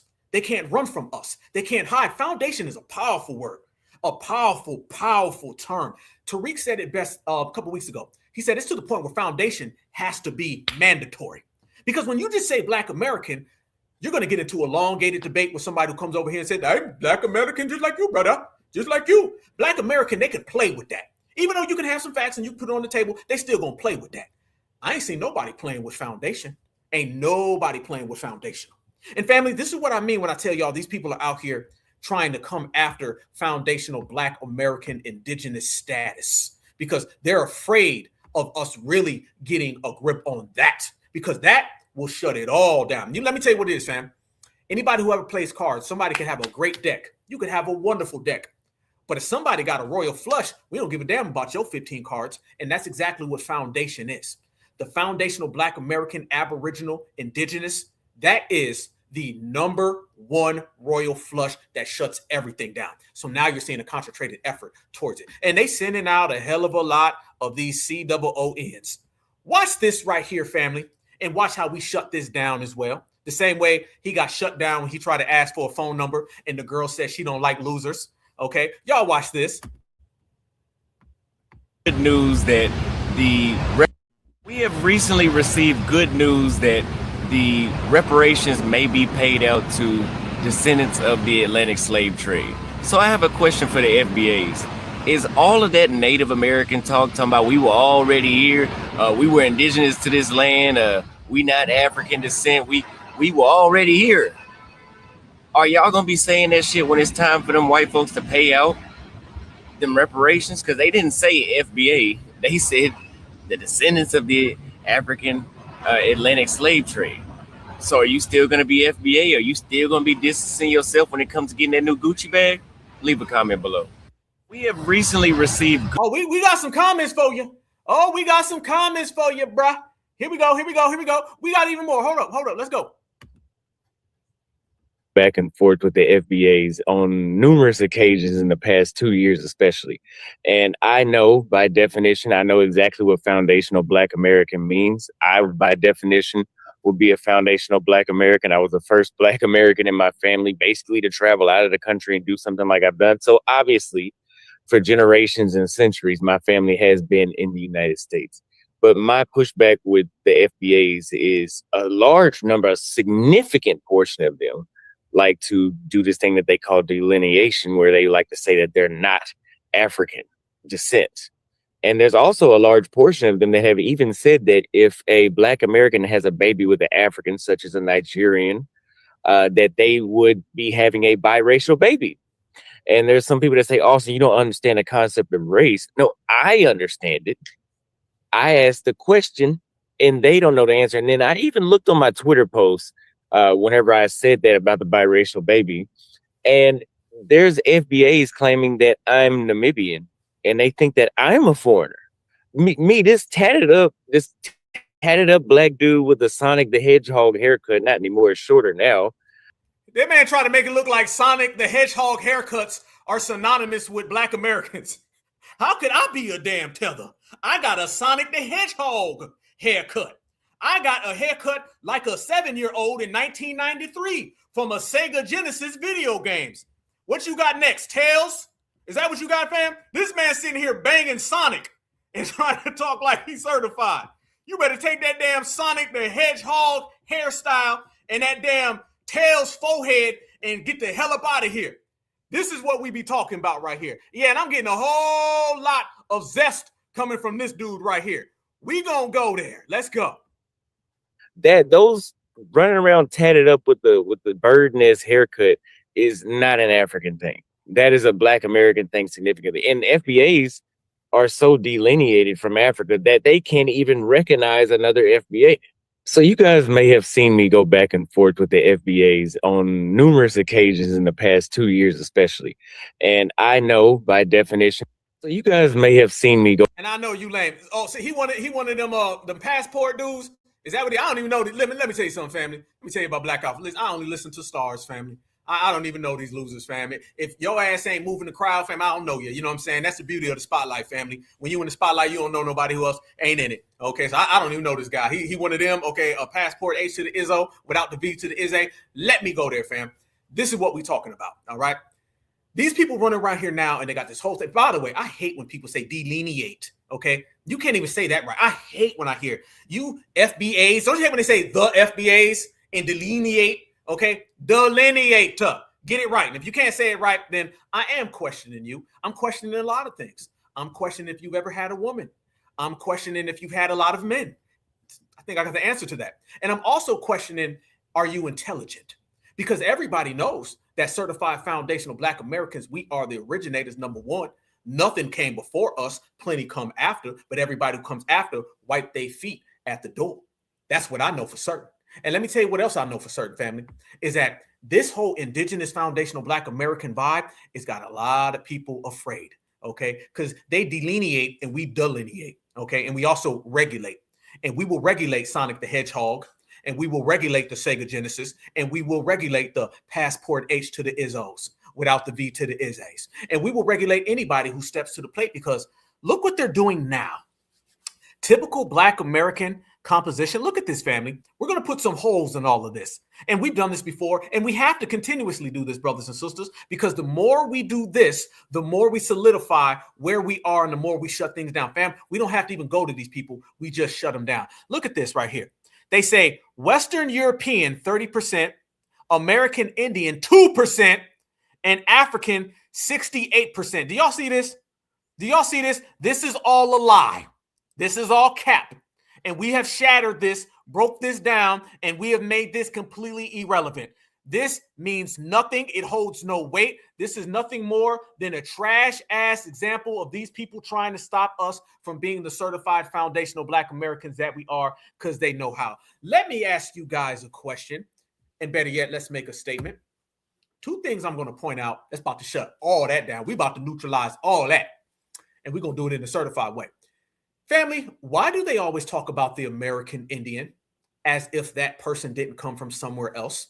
You notice that little hustle they do when they start talking about the genetics and they have these little DNA things? Do you notice it had Western Africans, then it had W's, and then it had the American Indian?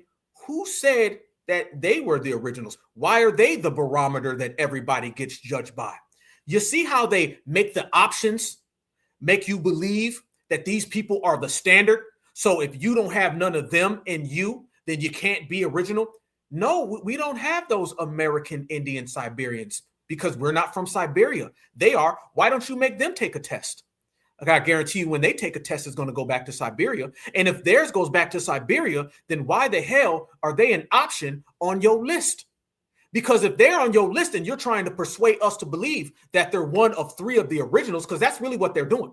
Every time they do the DNA, they run this little scam on you. And if you ain't certified, you ain't got a trained eye, you're going to miss it. What they do, family, they'll give you three options. When you see those three options, you automatically assume that those three options are the only three choices because they're the only originals. We can shut all that down. The American Indian that they're referring to, that 2%, is 99% from Siberia. And if they're from Siberia, how come you don't have Asian on there? Oh, because you want to give this falsehood that if we don't have them, then we ain't original. But what I tell you is that we're the original, and you can get them the hell up off the list, and you can drop them off somewhere in Siberia because their cousins is waiting on them. Oh, you thought you was going to play the game, but you can't play the game with us, family. And then let's also talk about the Europeaner and the African. How come we don't ever talk about how much African Europeaners have in them? How come we don't ever talk about how much? Because we could sit there and we could talk about everything that they have, and you come to find out that Europeaners have far more African in them than anybody ever wants to talk about. You ever notice whenever they talk about Europeaners, they always take you to Europe? Whenever they talk about Black Americans, they take us to Africa. How come all the W's in America, you'll place them right back in Europe, but you want to place us over in Africa when you could place us right here? See, the standard of who they present to you gives this false illusion that those are the originals. In reality, what you come to find out is it shouldn't be how much Black Americans have them in us. It should really be how much of them do they have that foundational Black Americans gave them. We're the standard because we're the original. If you're talking about the original people of the United States of America, it should all go by Black Americans. Point blank, bottom line, and we gonna get live to it. Let me show you some other issues they have. Oh, we in here. Oh, yeah. Fam, it ain't. See, they always try to trick us on some. Well, do y'all got Indian in you?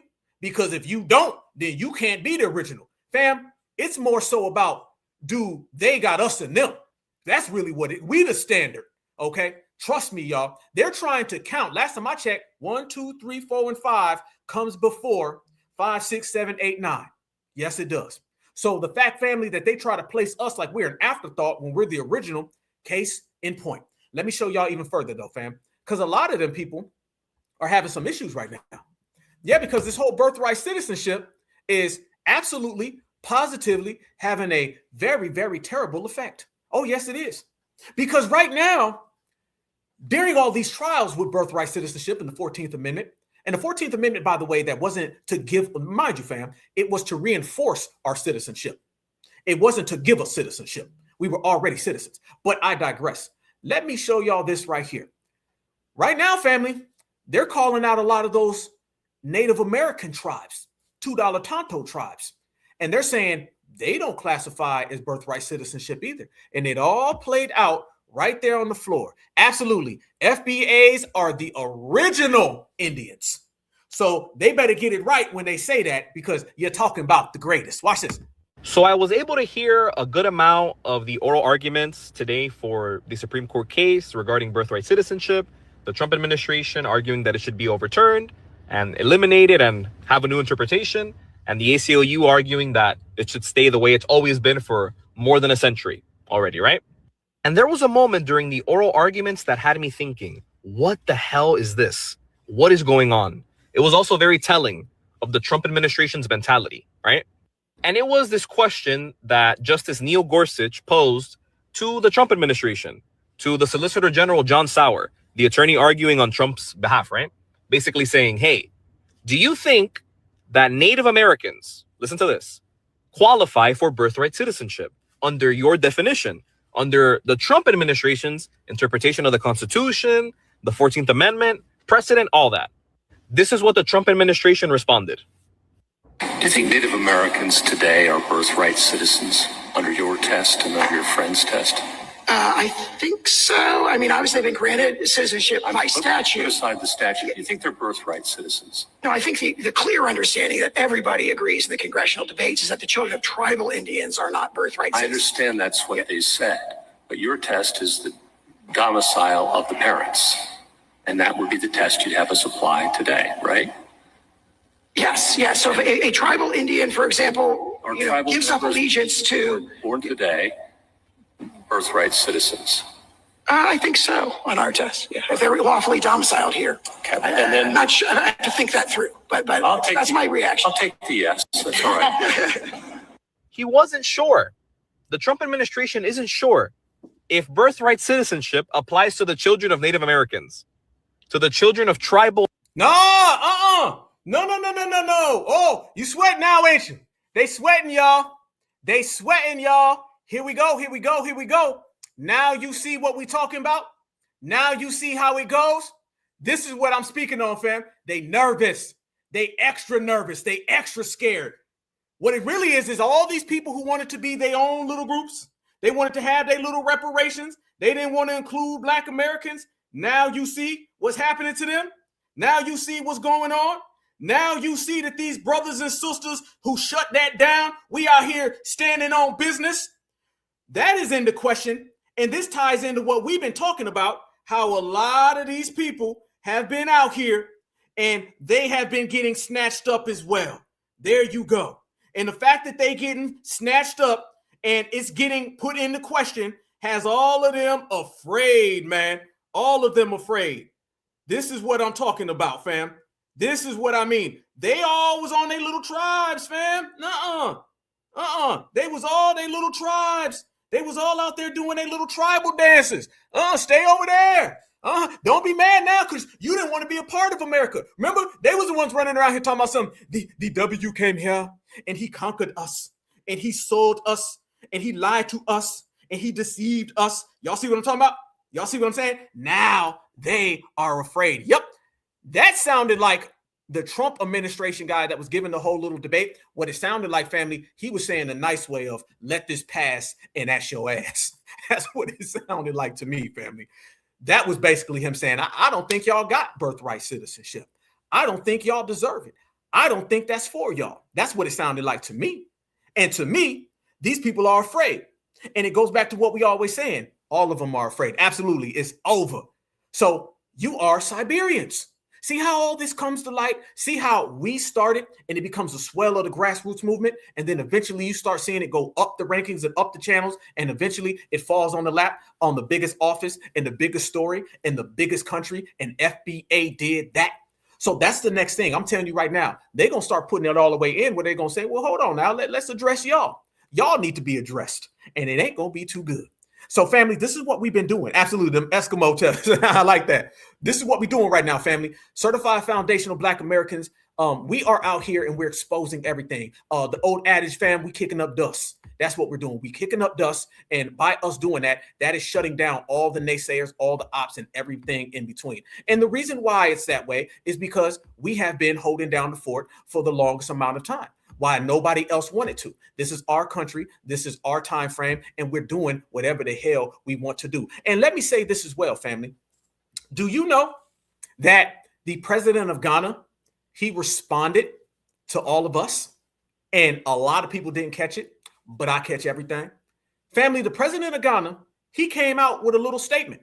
In his statement, he said, all of these people saying that we should have to pay people. For instance, Black America's been telling Ghana, how about you pay the reparations?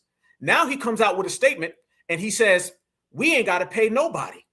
And everybody who's basically not believing him is a bad person. Oh, yeah. The president of Ghana. Yeah, he came back because he's been watching brothers and sisters put in work. He's been seeing how foundational Black Americans been holding it down. And he came out and he made a statement. And in his statement, he said he doesn't feel that Ghana should have to pay reparations. He thinks Ghana should receive reparations. And he was talking to us. Watch this right here and watch how he tries to throw a little tethered spear at us. And y'all know, based on last week's show, they stay throwing spears. Watch this. Happy that we went to the General Assembly, and I'm happy that we watch this. Went to the General Assembly, and it is recorded in for eternity in the records that this happened. It will never be forgotten. Those who seek to erase their memory have failed. Their memory is in the records of the highest platform, global platform that we have. And so let's not trivialize it and say, oh, but there were people involved.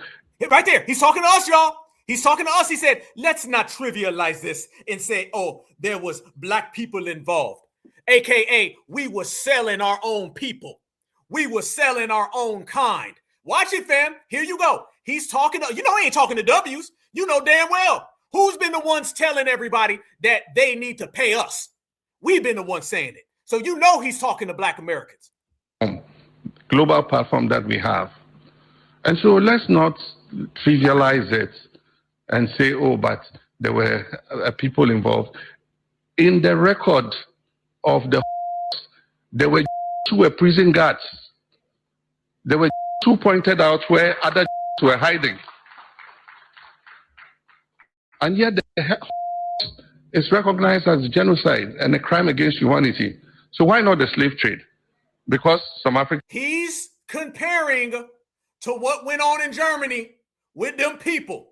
And he's saying if they told on each other, it was okay for us to sell each other.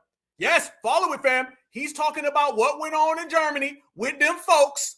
And he's saying, well, they snitched on each other. Is that okay? So they told and you sold. And why are you trying to use them as an example? We talking about your ass, Mufasa. Their memory is in the records of the highest platform, global platform that we have. And so let's not trivialize it and say, oh, but there were people involved. In the record of the there were who were prison guards. There were who pointed out where other were hiding. And yet the is recognized as genocide and a crime against humanity. So why not the slave trade? Because some Africans were involved.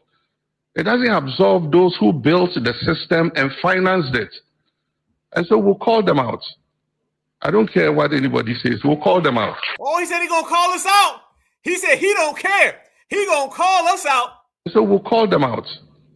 I don't care what anybody says. We'll call them out. I don't care what anybody says. We'll call them out.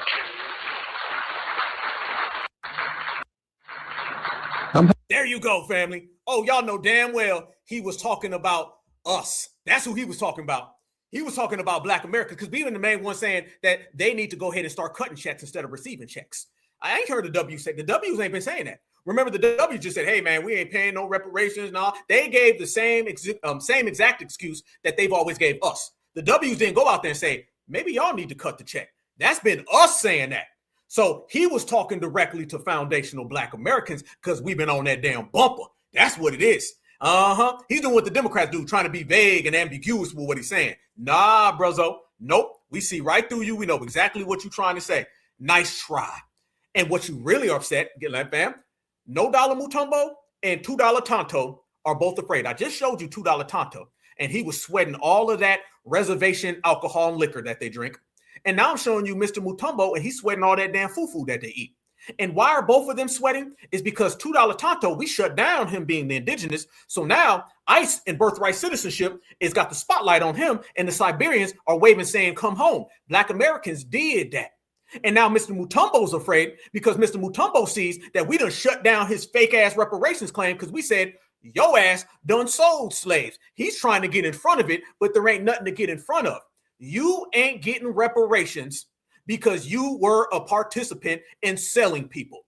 Last time I checked, if you sell somebody, you are front and center in the transatlantic slave trade. There would be no transatlantic slave trade if you didn't sell anybody. So you can bring up what went on in Germany and all that stuff. We ain't talking about that. We're talking about you. And nice misdirection, but we still right here. And you can't run, you can't hide, because we stand on business and we multiply. Let me show y'all this right here, fam. His own people is on his bumper. Oh yeah, because there was a story that we broke right here on the Black Alpha Network, like we break everything. There was a story coming out that exactly the same time that they was asking for money from the European Union for reparations, they was cutting a defense deal for money from the European Union.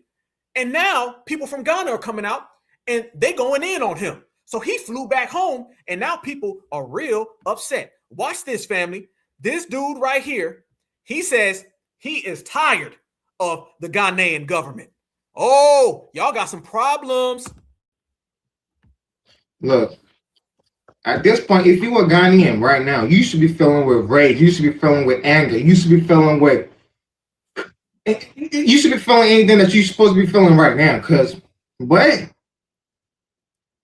Yo, after finding out what the Ghana president just did, I'm livid, bro. I'm angry, man. As a Ghanaian, I'm disappointed. I'm disappointed in the whole country. Disappointed in the whole presidency and shit. Cause how the you gonna advocate saying that slavery is the greatest crime against humanity, against Africa, right?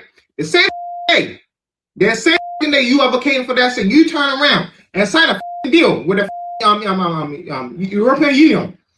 How the what the sense does that make? the same people that had the on our necks for years, for centuries, you still turn around, sign a deal with them, and when they did the voting, they abstained from the voting. What the proof do y'all need? When they did the voting, what do you need, fam? They calling you out for selling out people. Oh, they got some trouble over there. And doesn't he sound like he's trying to mask his accent? Now, he's saying he's from Ghana, but I can tell this is one of those guys who tries to hide his accent when he's around Black Americans. I can tell. So there's some trouble in Tetherland. There's some issues on the Fleer home front. Let's go. That had the on our necks for years, for centuries. You still turn around, sign a deal with them, and when they did the voting, they abstained from the voting. What the proof do y'all need, bro? The proof is in your face. They abstain from because they're neutral. They don't. It's basically saying no. What the proof do y'all need? So at this point, it's like I'm beginning to think like, Mono, y'all don't give a about the people. Y'all don't give a about the country, right? And it's like, you just now figuring that out. You just now getting it. I'm starting to believe that they don't really like us. I'm starting to believe that our government are a bunch of scoundrels who lie all the time. Why do you think Africa's in the position Africa's in now? Fam, y'all notice how we know more about their government than they know, but they always blame the government when they hate on us and we call them out? This man is sitting here going off on the Ghanaian government about reparations, about the UN Defense Pact, but he's sitting here acting brand new. He's like, I'm starting to believe that y'all was lying the whole damn time. Did you lie? Oh my goodness. This is just a travesty. No duh. It's been that way. When y'all was selling each other out. The very fact that they're cutting deals with Europe, the damn leaders was selling you out back then. It ain't nothing new. It's the same game. So at this point, it's like I'm beginning to think like, Mono, y'all don't give a about the people. Y'all don't give a about the country, right? And it's like, all y'all care is about yourself and money. That's all y'all care about. I don't know if y'all being blackmailed or something, bro. This is a slap in the face.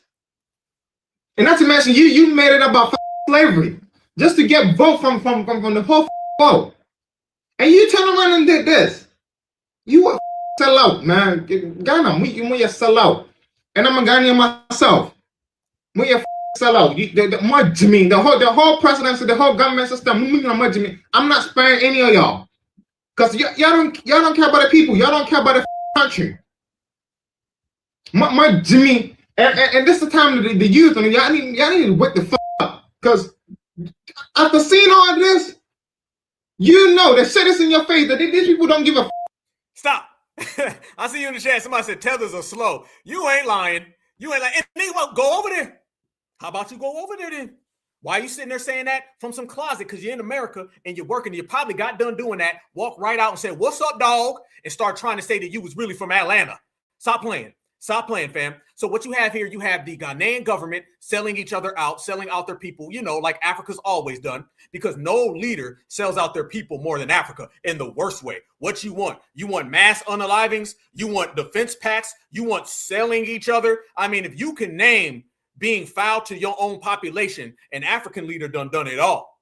However, you have that guy doing that, then you have this guy over here, and this guy over here is pretending to be a Black American, because I know one when I see one. He runs around and acts like he's from Atlanta, or he acts like he's from Alabama, and really he's from Ghana, but you ain't in Ghana doing nothing. You're resorting to a TikTok video going off on your leaders from over the ocean, but you ain't there though, because nobody respects a fleer, okay?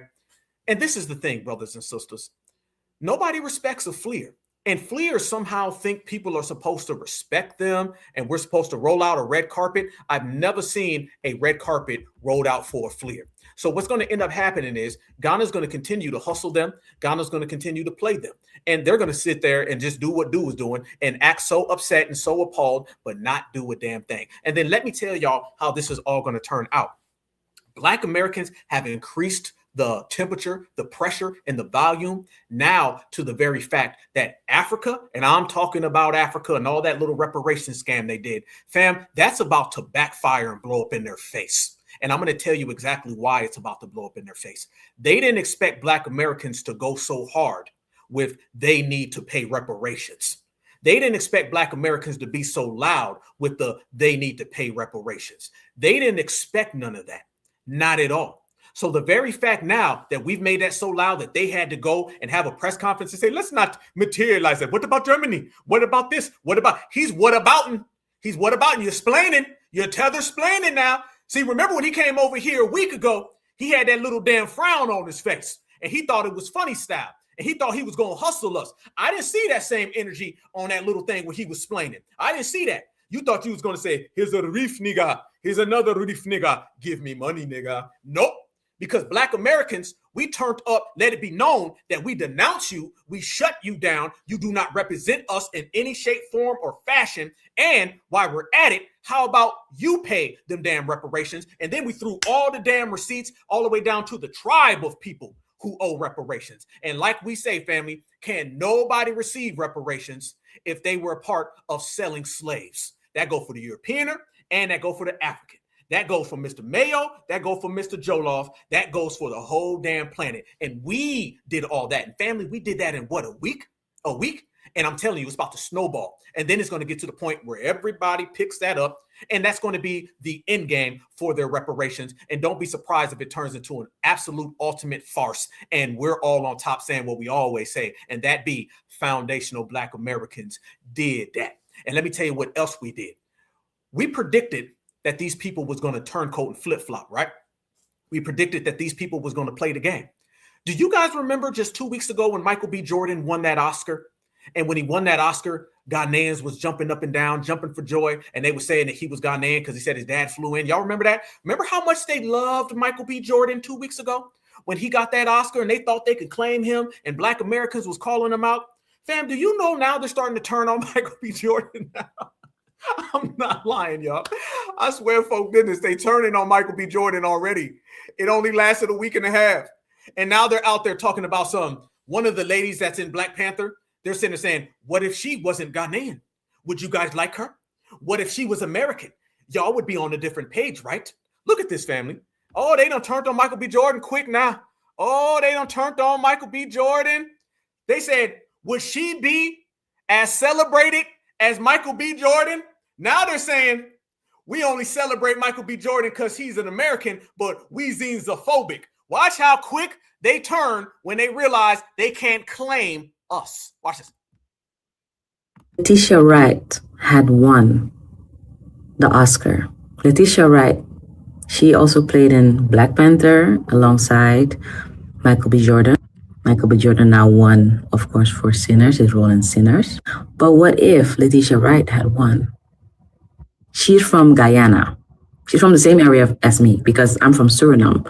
Guyana is next to Suriname, British Guyana. And on the other side of Suriname is French Guyana. Because back in the day, Suriname was called Dutch Guyana, which is in South America, next to Brazil. Letitia is one of those diaspora. Hold up, wait a minute. D-Boy 6'9", I see you. Yes, indeed. Happy birthday, family. Hold it down, baby. Turn all the way up. We got a happy birthday for you, family. Certified salute from the Black Alpha Network. Y'all know I love my family. Shout out to you, man. Enjoy your birthday. And what, 2-3 days? Much respect. Stay safe. Who came as a child to London, who also faced a lot, just like the people from Suriname coming to the Netherlands. But she is, thriving and is an amazing actress in Hollywood, in the US, in Black culture, Black American culture. But she is part of a bigger Black culture in general, which we all have the same roots, right? African heritage, we all have the same roots. So if she had won, and I would have asked where she's from. We're all Black. We all one Black experience. Nah. Now, do y'all notice now? They're throwing Michael B. Jordan under the bus because they found out that he's one of us. My sister in the chat said, the hairline ain't far back enough. I like that. I like that. Oh, shout out. We got another birthday. You're turning 50 and strong. Shout out to you. Stay safe. Stay luxurious. Stay glorious. Stay exceptional. April 7th. Shout out to you, Willie. Much love and respect. Let's go. She is, thriving and is an amazing actress in Hollywood, in the US, in Black culture, Black American culture. But she is part of a bigger Black culture in general. No. Which we all have the same root. Van, what is a bigger Black culture? What the hell is a bigger Black culture? No. Black Americans, and you're a mop, a melanated other person. And you do melanated other person things. And you eat melanated other person food. And you hide your melanated other person hairline underneath your melanated other person bonnet.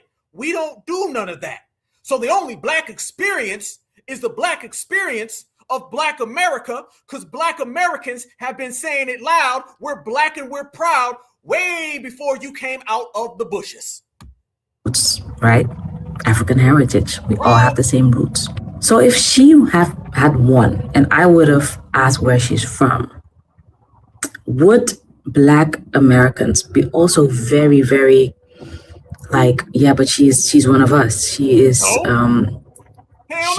she is Black American, or would it be like, no, she's Black European?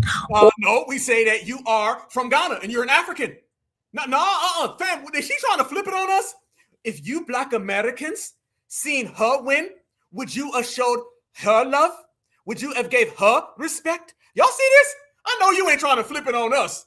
Hell no, we wouldn't have said she was Black American if she won, because she ain't a Black American. Fam, do y'all notice? Hold on. Before we get back to this bonnet, let me say something real quick. We got to talk about this, fam. Y'all see how they flip-flop with lineage all according to who wins? Does she think that we do what they do? See, y'all do that when somebody wins. Then they can be a Black American when we claiming them. Or if they win, then you can wave your homeland flag.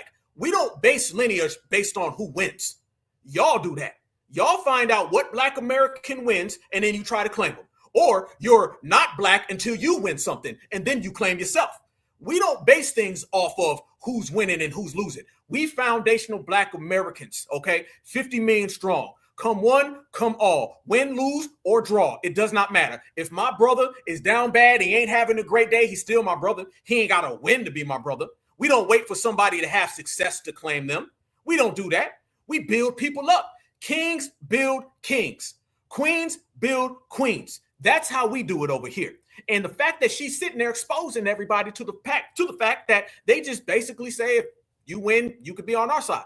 So you better keep that melanated other person language on the melanated other person continent, because this continent right here, in every way, we different. We ride together forever, and all they do is they wait around and then they throw them flags up.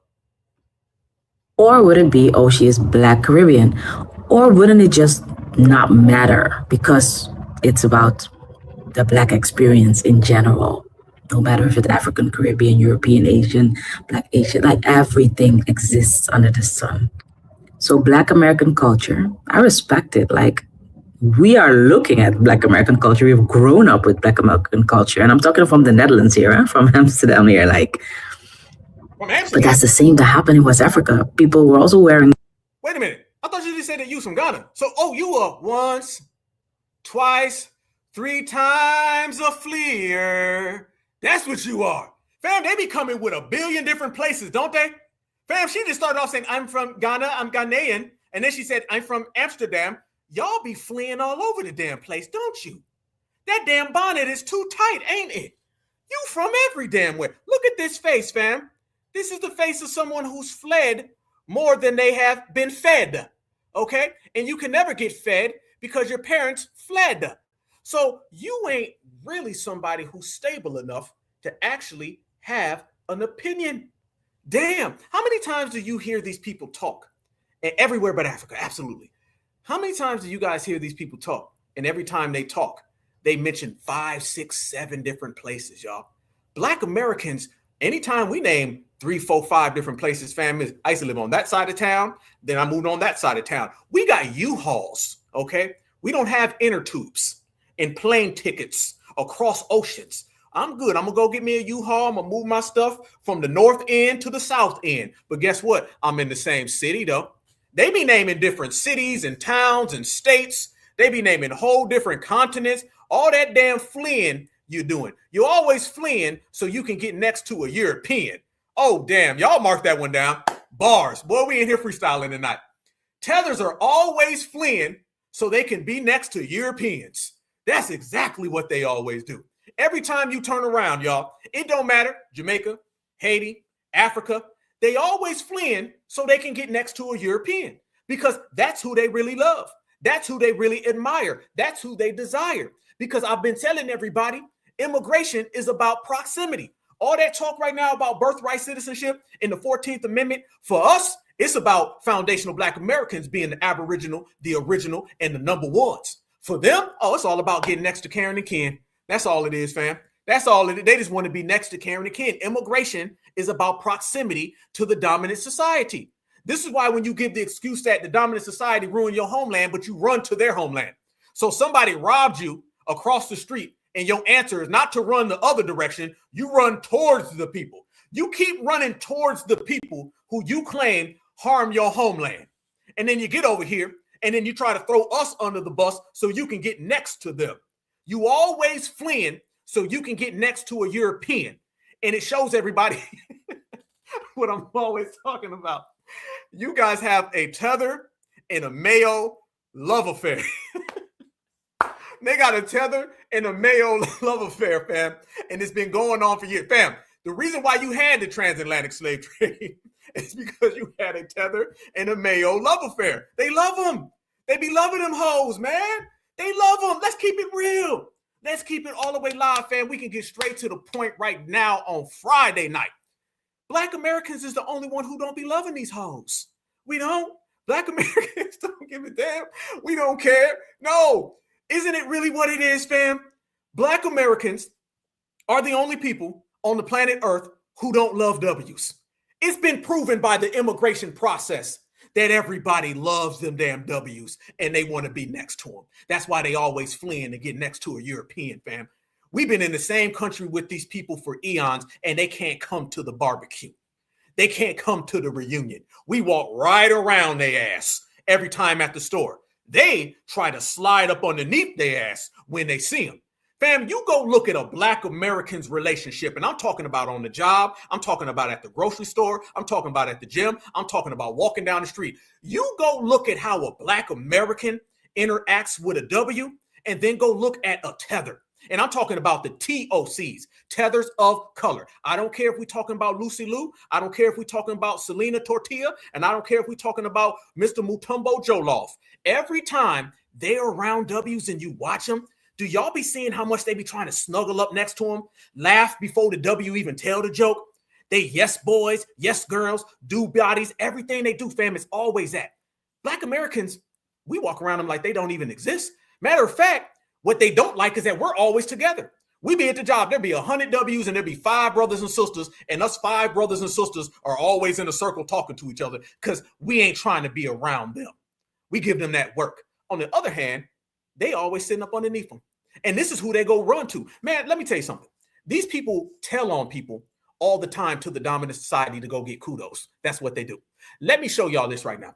When I say that they over there hopping and skipping and jumping all these different borders, fam, when I tell everybody, I'm trying not to laugh, man. I keep looking at the chat, boy. Y'all be setting me off. Yeah, showing all their damn teeth, don't they? Just happy, dappy, and sappy every time they see a W, right? Black Americans don't do that. We don't give a F. That's why all the ordinance and the laws are created, fam. I'm going to prove this. I got receipts. I wouldn't say it if I didn't have no receipts, fam. Why they come up with ordinance about Black Americans always being together is because we're always together. Think about it, fam. They'll put out an ordinance that says Black Americans can't gather. Y'all know the old saying, what is it? If there's more than 3 of us together, then they get nervous. Neely Fuller used to talk about that. I think it's 3, it might be 4 or 5. Me personally, I think when it's 2 of us, they get nervous. But guess what? Them 2 of us, we always together. Go to the job, family. Black Americans, we always kicking in. If a Black American ain't in the circles with us, we already know they're a tap dancer, and we don't rock with them. We got a defense mechanism. We got a security force. We understand what it is. Tethers don't do that, fam. They always snuggle up next to the dominant society, go tell on everybody, and all of that stuff, fam. We don't do that. Black Americans is always together. They come up with laws and ordinance and everything to keep us, away. This goes back to slavery. Going back to slavery, fam, but we sitting there, we chilling, and we posted up together, and everything is good. They get nervous because they know when we're together, there's a problem. Notice this, fam. The dominant society is always trying to separate us. They want to have a gender war. They want to have ageism. They want to have region fights. Everything the dominant society does is to keep us separate, which lets you know our initial pure form is to be together. They don't ever try to separate tethers. Y'all notice that? Y'all notice that, family? They always want to separate Black Americans. I mean, laws. They want to lynch people based on being together. Everything they can do to keep one Black American here, one Black American there. But when it comes to tethers, they say, oh, y'all, come on in. They don't mind there being 15, 20, 30 tethers because they know them 15, 20, 30 tethers are going to do what the W tells them to do. There's no worry in the dominant society about a group of tethers being together because they know that them people are going to be nothing more than their H to the O's. When it comes to Black Americans, they do everything imaginable. They did it to us. They did it to our parents, to our grandparents, our great-grandparents. They've been doing it for years to keep us separated. You can tell who the dominant society fears by who he's trying to keep separated. And then you can tell who's some real regulators by who are always sticking together. I told y'all, fam, a family that regulates together stays together. And the tethers are always trying to get underneath the dominant society. You know why, though? Because they understand.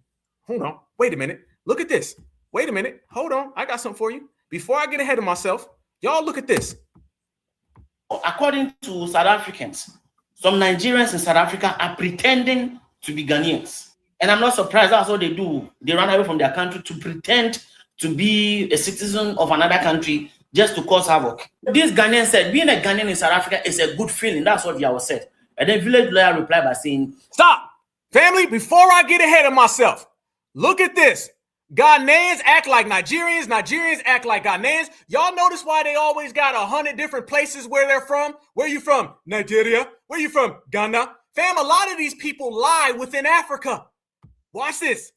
First of all, according to South Africans, some Nigerians in South Africa are pretending to be Ghanaians. And I'm not surprised. That's what they do. They run away from their country to pretend to be a citizen of another country just to cause havoc. This Ghanaian said, being a Ghanaian in South Africa is a good feeling. That's what Yao said. And then village lawyer replied by saying, Nigerians are pretending to be Ghanaian in South Africa. They ruined their own reputation and now coming for yours. So that was the reply village lawyer in South Africa gave to a Ghanaian that said this. You see, I'm not surprised. Instead of them to stay in their country to, solve their problems, they will not. And then if they go to another person's country, instead of them to learn how to be guests, they will rather go and be saying that they want to be kings and chiefs. There is one girl that insulted Ghanaians by saying Ghanaians are slow. Days later, she's now going around waving Ghanaian flags saying that she's a Ghanaian. No matter what you do, there's no tribe in Ghana called Yoruba or Igbo. And if you want to, it's very easy to know where a Nigerian is in their accent. And, you know, most of them are always online. Most Nigerians are always online flaunting Ghanaian passports. How they were. Hey, ain't that what they be doing when we be pulling up them receipts on damn Twitter? When you come to find out they talking about Black American issues, but they based out of Africa? These folks can't pick a place. Able to get it, I don't know. So to the Ghanaians in South Africa, please always always be going around with your identity card to avoid being, you know, you understand. There you go, family. There you go. Everywhere but Africa. And when they're in Africa, they'll tell you 1,000 different places in Africa. It's always somewhere else. That's what they do, fam. Just jump from place to place, border to border, and just say, I'm from here, I'm from there. Half these times, I'm going to be honest with you, family. And this is why it's very good that Black Americans do this. Half the time, it's best that we just go ahead and just say that they're tethers. I know people get mad at tether and all this stuff, and they get upset. Fam, there's no reason to break these people down. You hear the accent, you know the region, because half the time they're lying anyway. Fam, this is how it goes. They call in one of our spaces, and then we say, where's your family from? First thing they do is lie and say they're from America. Oh, I'm from Chicago. And you ain't from Chicago. You from the Congo, but you ain't from Chicago. And then you got to go back and forth with them for about 2-3 minutes. And then eventually they meet and they say, okay, I'm from Zimbabwe. Like we didn't know. And then a lot of times they're not even from Zimbabwe. They be from Nigeria. They be from Ghana. They be from Kenya. Fam, they have the tribalism amongst us with them that they have within Africa. The same way they won't tell us where they're from, they don't tell other Africans where they're from. You don't know where the hell these tethers are from. You just know they're not from here. And that's why we've been moving on with this. You not like us, you a tether, keep it going. You don't know. I'm not getting into it. What side of the village you from? All I know is you ain't from America and you a tether. Y'all know what I'm talking about. Church, I see you, brother. Church, you know, me and my brother Church done had to smoke out a few damn tethers. Me and my sister Natural, we got a stack of tethers we just snatched up. Because every time they call in, they never honest, number one. And you heard the damn African. Wait a minute. So an African is saying that Africans lie about where they're from in Africa. And Black Americans been saying the same thing about them for how long? These people be fronting, man. I'm saying they just hop all over the place. They'll never tell you where they're at. They have so much shame for their homeland that they'll lie about their home village, their homeland, their home province, their home region, their home continent. They'll just go up and up and up with the lies, family, until they run into us. And that's how it all goes down. Now, before I got ahead of myself, family, I had to show y'all that because now I got to show y'all this. This is what we be talking about these damn tethers. And Black Americans have been the only ones, again, calling it all out. How come you don't ever say something about yo ass coming over here and being down with the W's? Look at this, family. They always be with them W's. The part that baffles me the most is that when the immigrants get to America, they have more of a hatred and disdain for Black Americans than they do for the people who ruin their homeland. Bro, you never see immigrants get into it with white people, bro. Say your talk. They never do. And then the part that baffles me the most is that when the immigrants get to America, they have more of a hatred and disdain for Black Americans than they do for the people who ruin their homeland. Bro, you never see immigrants get into it with white people, bro. Never. Like, don't talk to me like that. You ruined my homeland. You the reason never, bro. You never see that, bro. They get into it with us. They call us every word in the book. Every race of people got a derogatory word for us. And then they turn around and claim unity when they get into it. Like, no, bro. And then the part that baffles. Why is that the truth? And did that not connect all the dots I just laid out on the table? I've never seen a tether get into it with a W. I've never seen it. I've never seen it, family. They never do. The only thing tethers will ever do is that they will try to get mad at Republicans because they feel they got the Democrats backing them. They still feel they got Brussels sprouts brigade behind them.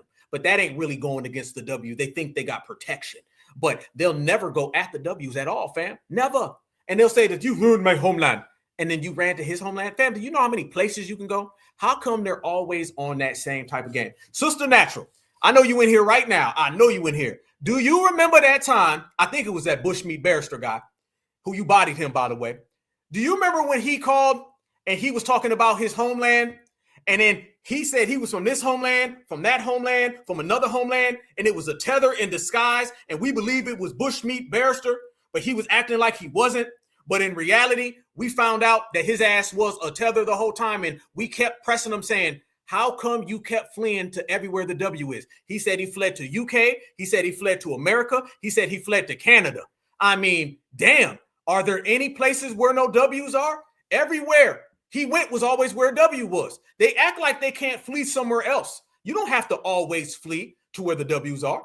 How come you can't flee to another place? Oh, I forgot, because Africans don't really want other Africans over there. Yeah, that's the difference between us and them, family. These people are always trying to run. And when they cannot run and they cannot hide, then the scamming kicks in full speed. But family, let me tell you some other things that have been going on full speed. And yeah, Australia, yeah, you ain't lying. Yeah, yeah, you heard that. It sounded like bushmeat. So there you go. Just like the guy was saying, you're lying. Fam, you don't know where these people are from. You don't know how old they are. And they don't know how old they are. They don't have no birth certificate, no pass. These tethers are mysteries, fam. That's why the best bet is just to call them a tether and keep it moving. Just call them a tether, keep moving. Yep, lost souls. They have no home. They have no nothing. No nothing, fam. All they do is just lie. You don't know. They lie to each other. They lie everywhere. There's no birth certificate. You can't have a track of them. This is why when people are saying these people coming into the country, we don't know where the hell these people is coming from, man. But what we do know is that they're not like us. And they not like us in tether. It settles everything. And that's exactly what we've been doing. And family, one of the other things that we've been settling on top of the other things that we've done, we've been calling out all of these people from these different backgrounds. And family, it's gotten real terrible, just horrible. And now you see that birth tourism that we're speaking about, it's people from everywhere because everybody wants to come here. Right now, you're seeing a blitzkrieg of the United States. Think about this, family. What's the number one pressing issue in the world? It's immigration in America. Family, there's a war right now with Iran, Israel, and America slightly involved. In any other time, that would be the number one story that occupied all the news. Half the time, you don't even hear about it because people are talking about birthright citizenship and immigration. Now we're going into a new era and a new time frame where everybody's trying to come to the United States. This is why I tell people we delineated at the proper time. Absolutely. Global immigration is the biggest story. It's the biggest story. Over there in the UK right now, they just passed a law and said Nigerians about to get their ass up out of here because they're not playing. Every time Donald Trump or J.D. Vance talks, what are they always doing? They're always telling Europe, y'all better get them folks out of here. Now we're starting to see a new shift where it's truly becoming, which we've talked about here on this channel for a long time, it's becoming very, very ethnic lineage based. So anybody who's not ethnic lineage based, they're going to be just like someone who cannot adapt in evolution. They're going to go away. And we, as foundational Black Americans, we delineated at the picture perfect time because there's the blitz to come to America. Family, this is what I'm talking about. This at terrific time, and you ain't never lied. Watch this right here and look at the things people do to be next to you. Watch this. Anchor baby ring on Long Island. Alleged anchor baby ring on Long Island. Prosecutors say more than 100 pregnant women from Turkey came here to give birth, so their children were instantly granted U.S. citizenship. Investigators say the women then used benefits like Medicaid. CBS 2's Carolyn Gussoff reports from Suffolk County. An alert Smithtown town employee noticed a strange pattern of birth certificates, 5 babies from one house at one time. An investigation led to an international fraud scheme, an alleged birth tourism ring operating on Long Island for 3 years. The defendants fraudulently facilitated the births in the United States of approximately 119 Turkish children. And those children now hold birthright U.S. citizenship. It's the 14th Amendment that grants citizenship to any child born in the U.S. Officials say in this case, ringleaders brazenly advertised in Turkey. Translation, if you believe your baby should be born in the USA and become an American citizen, you're in the right place. What's illegal, alleged lies to obtain travel visas, fraudulent Medicaid claims for babies and moms who stayed at 7 birth houses across Suffolk County. Women paid up to $10,000 each for accommodations and free health care paid by U.S. taxpayers. They're doing it on the backs of the taxpayers. They're milking the Medicaid system. 6 people arrested charged with money laundering and $2 million in Medicaid fraud. Birth tourism has gotten the president's attention, who recently closed some loopholes. It is estimated that over 30,000 childbirths occurred in the United States last year alone. in connection with this practice. Prosecutors say the arrests are not about stopping immigration, but those who game the system. The desire to have your child born in the United States is understandable, but the methods and means employed by these criminals were both unlawful, completely unacceptable. Medical care in the homes is questionable. Prosecutors say the defendants are selfish individuals who see dollar signs instead of children. In Hauppauge, Long Island, Carolyn Gussoff, CBS 2 News. The defendants entered not guilty pleas today. The mothers who participated were not charged. Investigators say many of them have returned to Turkey with their babies who will remain U.S. citizens. Down on an alleged.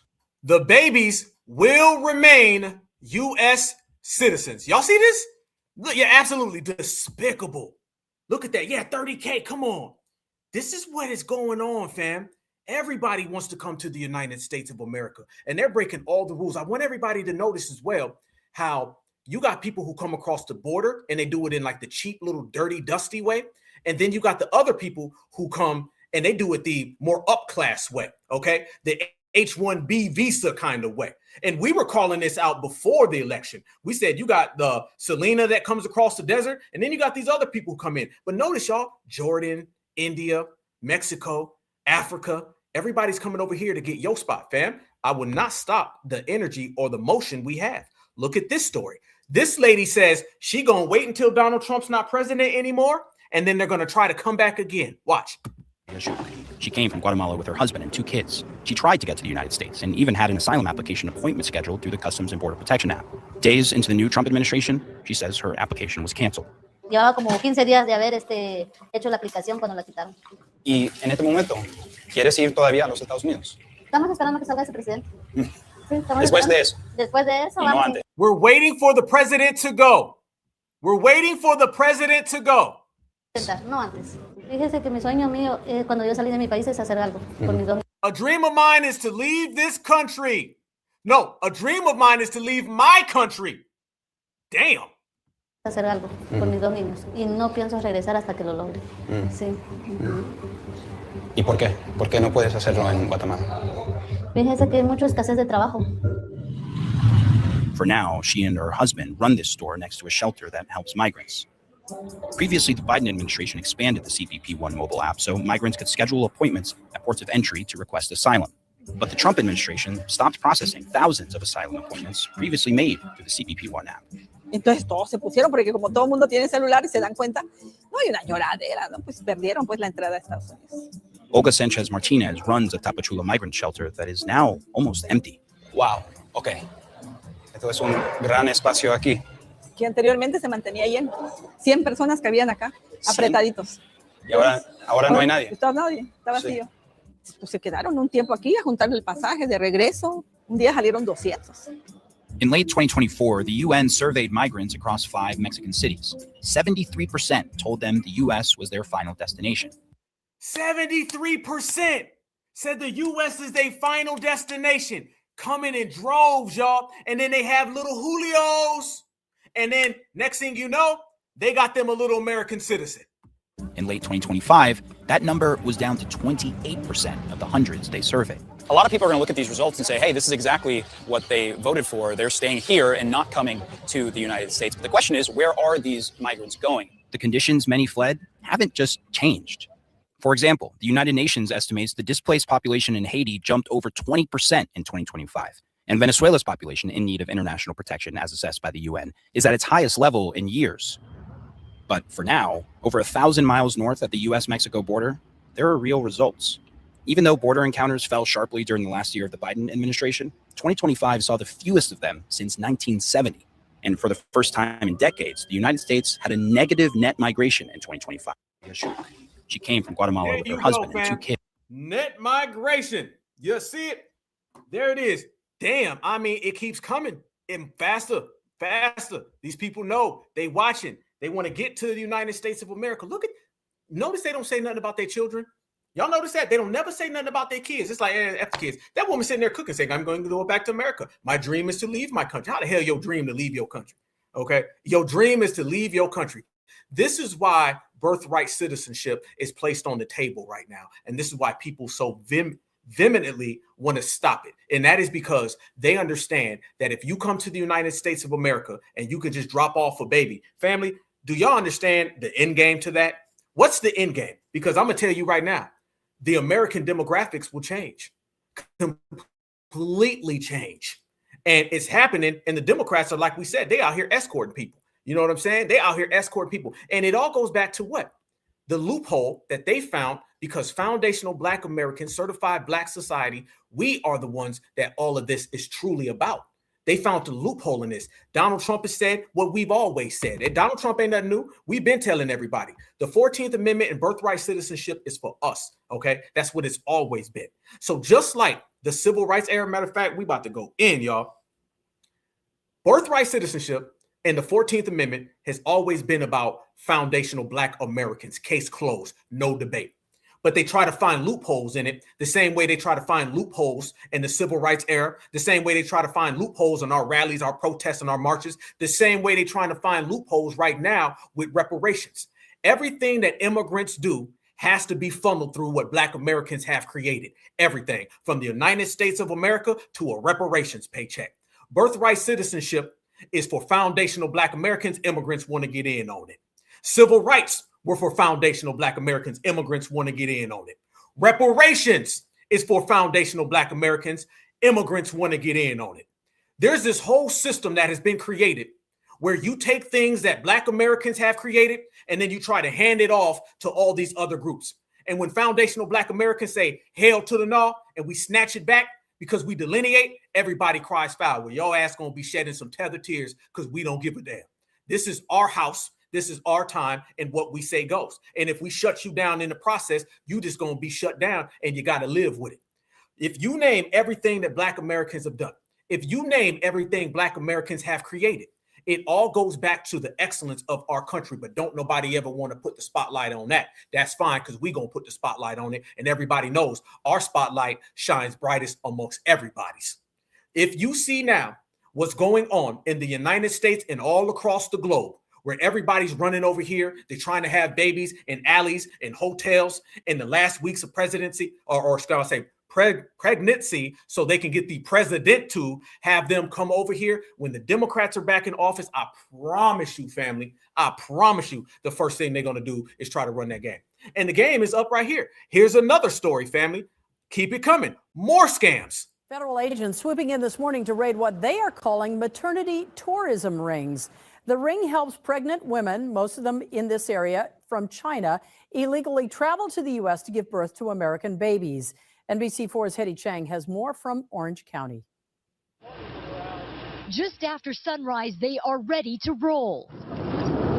Our cameras are there as dozens of federal investigators storm into the Carlisle apartments in Irvine. If you come here in the evening, you see all the pregnant women walking around. Investigators say this building and at least 20 other locations they raided in LA, Orange, and San Bernardino counties double as maternity hotels.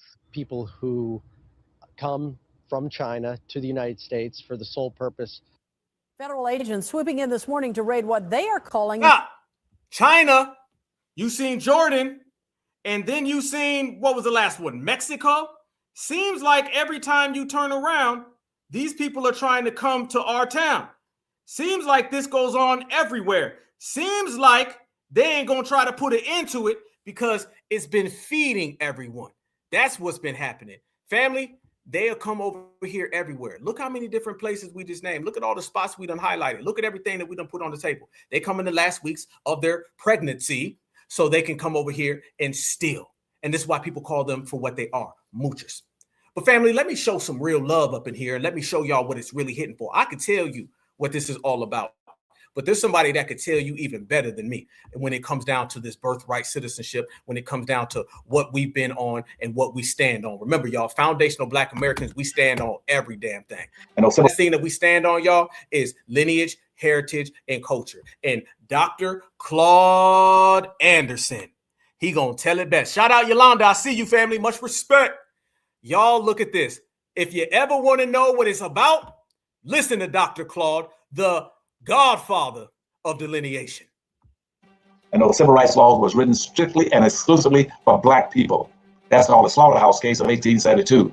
And then later on in 1879, the Saunders case said the same thing, that the 13th and 14th and 15th Amendment civil rights laws were put in place to protect the ex-slaves in America, the Black population. They should not be entered by anyone else and be misused Because if you let other people use it, that's how whites come up with this thing about if you're going to try to take back what we took from you, that's reverse discrimination. So that's why it's a joke that have all these other groups coming and being classified as immigrants and white immigrants, and again, being able to use the 13th and 14th and 15th Amendment.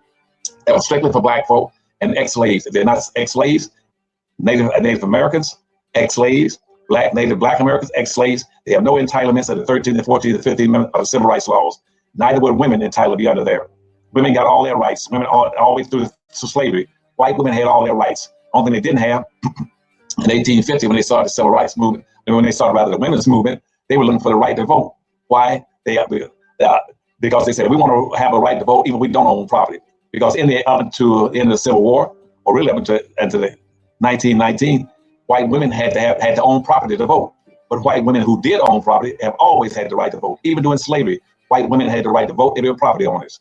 And so what I'm saying to you is that the immigration policies and the civil rights laws of this country have been misused and abused, and the primary perpetrator of that has been the United States Supreme Court. And here's what I'm saying about the United States Supreme Court. The United States Supreme Court is a guardian of racism in this country.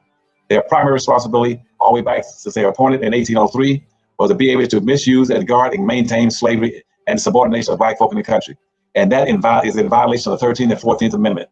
The United States Supreme Court has no right to overrule anything pertaining to black folk in terms of rights, obligations, privileges, and reparations. They have no rights. Their rights are restricted to being in ambassadorial appointments and relieving people who have violated their oath of office in the federal government, in a federal job, or in a lowercase ruling. That's it. And so black folk need to understand and sort of reverting back and saying we're reclaiming our rights and privileges and recognition in the 13th and 14th Amendment and civil rights laws. That's our laws, nobody else's. And cease and desist allowing anybody to come to this country saying that they have a right to the 13th and 14th and 15th Amendment and civil rights laws. Those civil rights laws have been corrupted. They were corrupted all through history. They were corrupted in the 1960s when black folk again let everybody come in and proclaim them to be, say we're entitled, we got 14th Amendment rights. We got rights to this and that. You don't. If you're not black, you had no rights. Anyway, that's connecting the dots for you. This is Dr. Claude Anderson signing off again this day for Tuesday on Connecting the Dots. We don't need nobody else, family. We ain't got to go today, people. We ain't got to ask nobody. We got all the master teachers right here. Legend, icon, in the flesh, Dr. Claude Anderson broke it down. All this discourse that you see on national television, Dr. Claude said all of that in 2 minutes. All these people feuding and fighting and debating, Dr. Claude said all that in 2 minutes. Been saying it for the longest amount of time, fam. This is why we know, y'all, that right there, because we got the most certified, thorough master teachers of all time, absolute legends, prophet. Dr. Claude Anderson is in the league all by himself, straight up, because everything that's going on now in America, oh my goodness, he's been talking about it. He's been talking about it for the longest. We got it all at home, fam. We don't need CNN. We don't need ABC. We don't need none of them networks. We don't need social media. Dr. Claude told us years ago.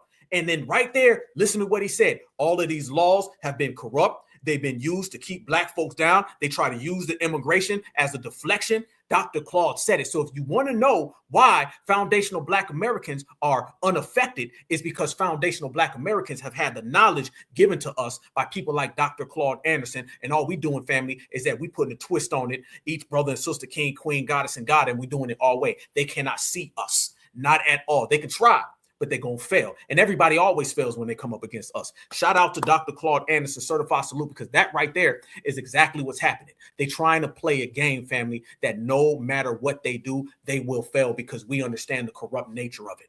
You basically have the Republicans who want to practice everybody who's going to be the dictator is going to be a W. That's their version of supremacy. And then you have the Democrats where their version of supremacy is we're going to be the people behind the scenes, but we want human shield illegals. That's what it's about. There's always the two tactics of supremacy. Every single election, the Supreme Court, the Congress, the House of Representatives, the White House, is always about the internal struggle on the two W's, debating on which way is it going to go. Donald Trump represents the W's who want this to be all W's. And then the Democrats, they represent the ones who say, we want all the Browns folks to do the dirty work, all the human shields. And foundational black Americans, we understand how to play each side to work in our favor. And that's what delineation does. So I'm sitting here saying, shut them down. because the people that they bring over here is trying to erase and replace us, and we shut them down and they can't do nothing. They can't go nowhere and they fall flat. Isn't it great to be us? It always is. Let me show you this right here as well, fam. We see a lot of the games they play and we witness a lot of the stuff that they talk about. But notice this here, y'all. The Democrats have had a flip-flop of positions and policies.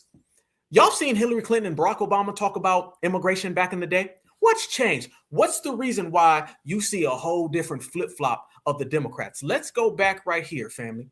Let's go back to 1993. Senator Harry Reid, Democrat from Nevada. Watch what he says in 1993 about birthright citizenship.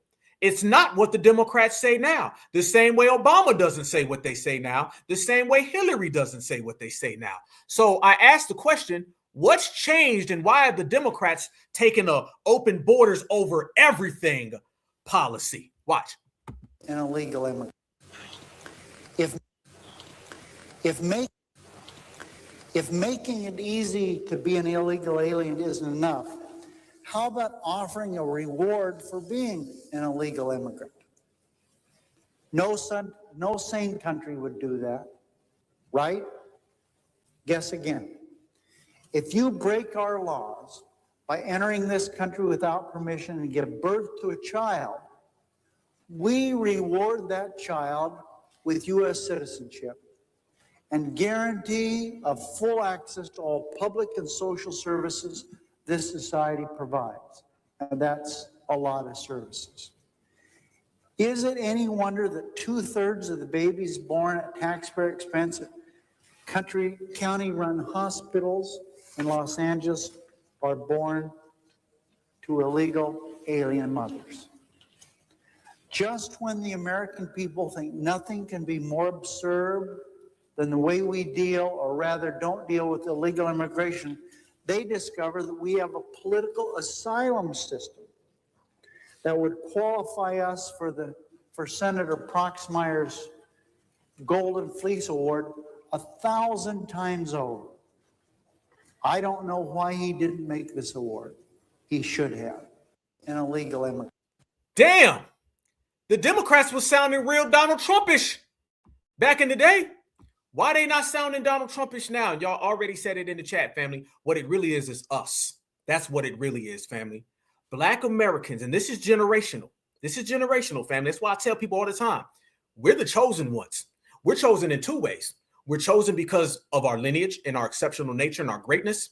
But then we're chosen within that chosen that we represent this era and time that is absolutely pivotal for the foundational Black American lineage going into the future. We've all been chosen. Let me tell you about being chosen, family.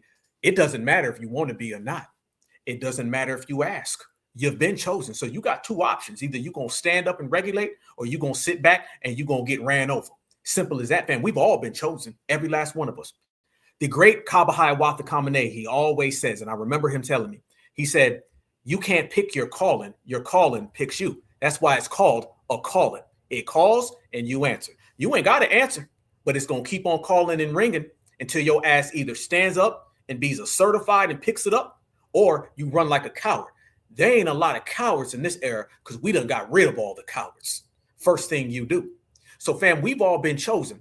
And the fact that we woke up to the point where we just dominating. I mean, we are so great right now, so thorough, representation, reparations, standing on business, delineating. We done did it all, family. So now they said, we got to get us those replacements. Notice that there was no replacement talk when they had the African Americans in a headlock. Notice that, fam? When they had the African Americans in a little headlock in a chokehold, they weren't talking like that. They talk like that now because we done self-identified. We got a strength. We tapped in with the ancestors. Oh, family. On code Black Americans changes the system of supremacy's agenda every time. But here's the problem. They've never seen us on code like this. The dominant society doesn't have a playbook to go to with us. This is what we've done so great, family. Listen to me now. The greatest thing that we've done in this era, family, we have created a situation in an environment where they can't even go back to their old playbook because this is brand new. They're looking for something they did. Well, we did this in the 70s. No, that don't work. We did this in the 80s. Let's go back to Jim Crow style, the black codes. Let's go back to Black Wall Street. You can't do none of that now. We got them searching for a new plan. Back in the old days, they would always do recycled racism. They would just run the same lie over and over and over. Yeah, hit them with the black and brown coalition. Yeah, hit them with the can't we all get along. Hit them with the we's all brothers. Hit them with the Bible. Hit them with the Jesus wouldn't do that. Hit them with the Martin Luther King had a dream. They had the same playbook all the time, fam. They just kept running the same stuff. It was recycle and repeat. And then one day they tried to go back into that book and they said, we ain't got nothing to do with these folks. We ain't got nothing new. You know why? We're moving different, so they have to move different. When we move the same, they use the same attacks. They don't have the same attacks no more because you're not dealing with the same people. They can't hit us with the Martin Luther King had a dream. How many of y'all remember that? Fam, Martin Luther King had a dream, and the weaponizing of Martin Luther King, when they turned him into White and Luther King, that dominated the black community for almost 60 damn years, family, until we showed up. Who would have thought that? Let me tell you something. There's people who passed away in 2009, 2010. They didn't live long enough to see us take that one down. They didn't live long enough, but I promise you they wouldn't have believed it. Martin Luther King had a dream, had people in a headlock. If a black person rode in listening to loud rap music, Martin Luther King had a dream. He wouldn't do that. If a black person called out the system of supremacy, Martin Luther King had a dream. He wouldn't do that. If a black child stood up and said, no, I'm not going to do that, Martin Luther King would, because, you know, he had a dream. Boy, the most weaponized tactic of the last century was Martin Luther King and how they turned him as a weapon against us. Fam, all of that went away. Do you realize a child today is not going to grow up in a world where everything I just said that we had to deal with will never occur to them? It'll never happen to them. So yes, go ahead, pat yourself on the back. Take a victory lap. Just get back here real quick because we got more work to do. And if you notice, family, the work that we've been doing, we have solidified it to where they don't have a plan because we've made it that way. So damn right, we're going to celebrate. You damn right we're going to celebrate, family. I know I'm going to always be like, hey, man, we got to get it, y'all. But that's the beautiful thing of this, fam. Who would have thought that? Matter of fact, we took it a step further. We reclaimed Martin Luther King, reparations generation, reclaim, repair, fix everything up. We reclaimed Dr. Martin Luther King. And then we started using his real quote of coming to Washington to get our check. Fam, they don't even have Martin Luther King specials like that no more. They don't even have the specials of Martin Luther King no more. Y'all remember every year they would have about 15 damn documentaries of Martin Luther King. Every year. Martin Luther King, they'd have Jesse Jackson. How did the Jesse Jackson thing work out for him? Did that do good? Okay. Did we go out in the streets, fam? Because they wanted to use Jesse Jackson as a thing to say Black Americans love him. They wanted to use Jesse Jackson the same way they used Martin Luther King on us. They wanted to use Barack Obama the same way they used Martin Luther King on us. We shut down Barack Obama to the point he don't even come outside. And that only happens, family, if you're really doing what you have to do. That's FBA style, man. Nobody else gonna give it to you like Black Alpha. I'm gonna give it to you straight, family, because I want you to know how great we are. Because when you know you're great and when you feel the greatness, you move, and then you go out here in this world and you start moving furniture on people, and then they don't try it again. So that's the beautiful thing about it, y'all. That's why the Democrats switched up and changed up. They would have always ran the close the border. The borders would be closed right now if Black Americans were still calling ourselves Black and brown. I'll tell you that today. The border would be closed. There would be no mass immigration. Donald Trump wouldn't be talking about that. You wouldn't have birthright citizenship. None of this became an issue until Black Americans got on code and this reparations generation, this FBA renaissance happened. The borders would have been shut down. Barack Obama, he ended up deporting more people than anybody. Barack Obama was the deporter in chief. Nobody said nothing. What's the difference, y'all? Us. We're the difference. You want to see the difference? Look in the mirror. That's how beautiful we are. And family, look at this right here as well. This is what I'm talking about. This right here is a Mexican lady coming across the border pregnant. She's coming across with her anchor tether baby. Look at this. This is them doing the birthright citizenship hustle. And this is them trying to find a loophole. And this is birth tourism by Tortilla Selena. Bienvenido, no hay nadie aquí, están bien. Ay, ¿cómo están? Bien. Acaban de llegar. ¿De dónde son ustedes? Son de Guatemala. De Guatemala. Sí. Pregnant from Guatemala. Look at that, fam. Pregnant is all ever. About to go behind a Motel 6 and drop a baby off. Uh-huh. They know what they're doing. Bien. Bienvenido. No hay nadie aquí. Están bien, están bien. ¿Cómo están? Bien, Bien. Acaban de llegar. ¿De dónde son ustedes? Son de Guatemala. ¿De Guatemala? Sí. ¿Tienen un bebé? Sí. Sí. ¿Y Ajá. caminar? ¿De dónde son? De Guatemala. Y llegó aquí con un bebé en su estómago. Sí. ¿Y cómo fue el trayecto? Fue bien. Bien. Ajá. ¿Y ahora cómo se siente estar aquí en los Estados Unidos? Bien. Bien. Ajá. Fue muy difícil caminar, hacer todo el trayecto. Can't even speak English. Got a baby. What you walking through the damn desert for with a baby anyway? Fam, they put their children in danger just to get to America. You know damn well that's how they viewing it, because they want to come over here and they want to get in on some of this money. That's all it is. She know damn well what she about to do. She about to have that baby in an attic somewhere. Llegó aquí con un bebé en su estómago. Sí. ¿Y cómo fue el trayecto? Fue bien. Bien. Ajá. ¿Y ahora cómo se siente estar aquí en los Estados Unidos? Bien. Bien. Ajá.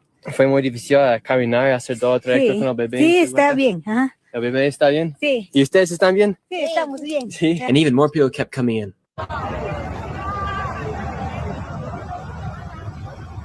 Look at that, y'all. Look at the caravan.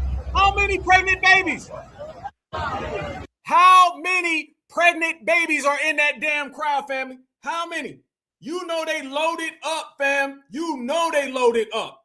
Look at that right there. Look how deep they are. A bunch of new citizens on their way to America.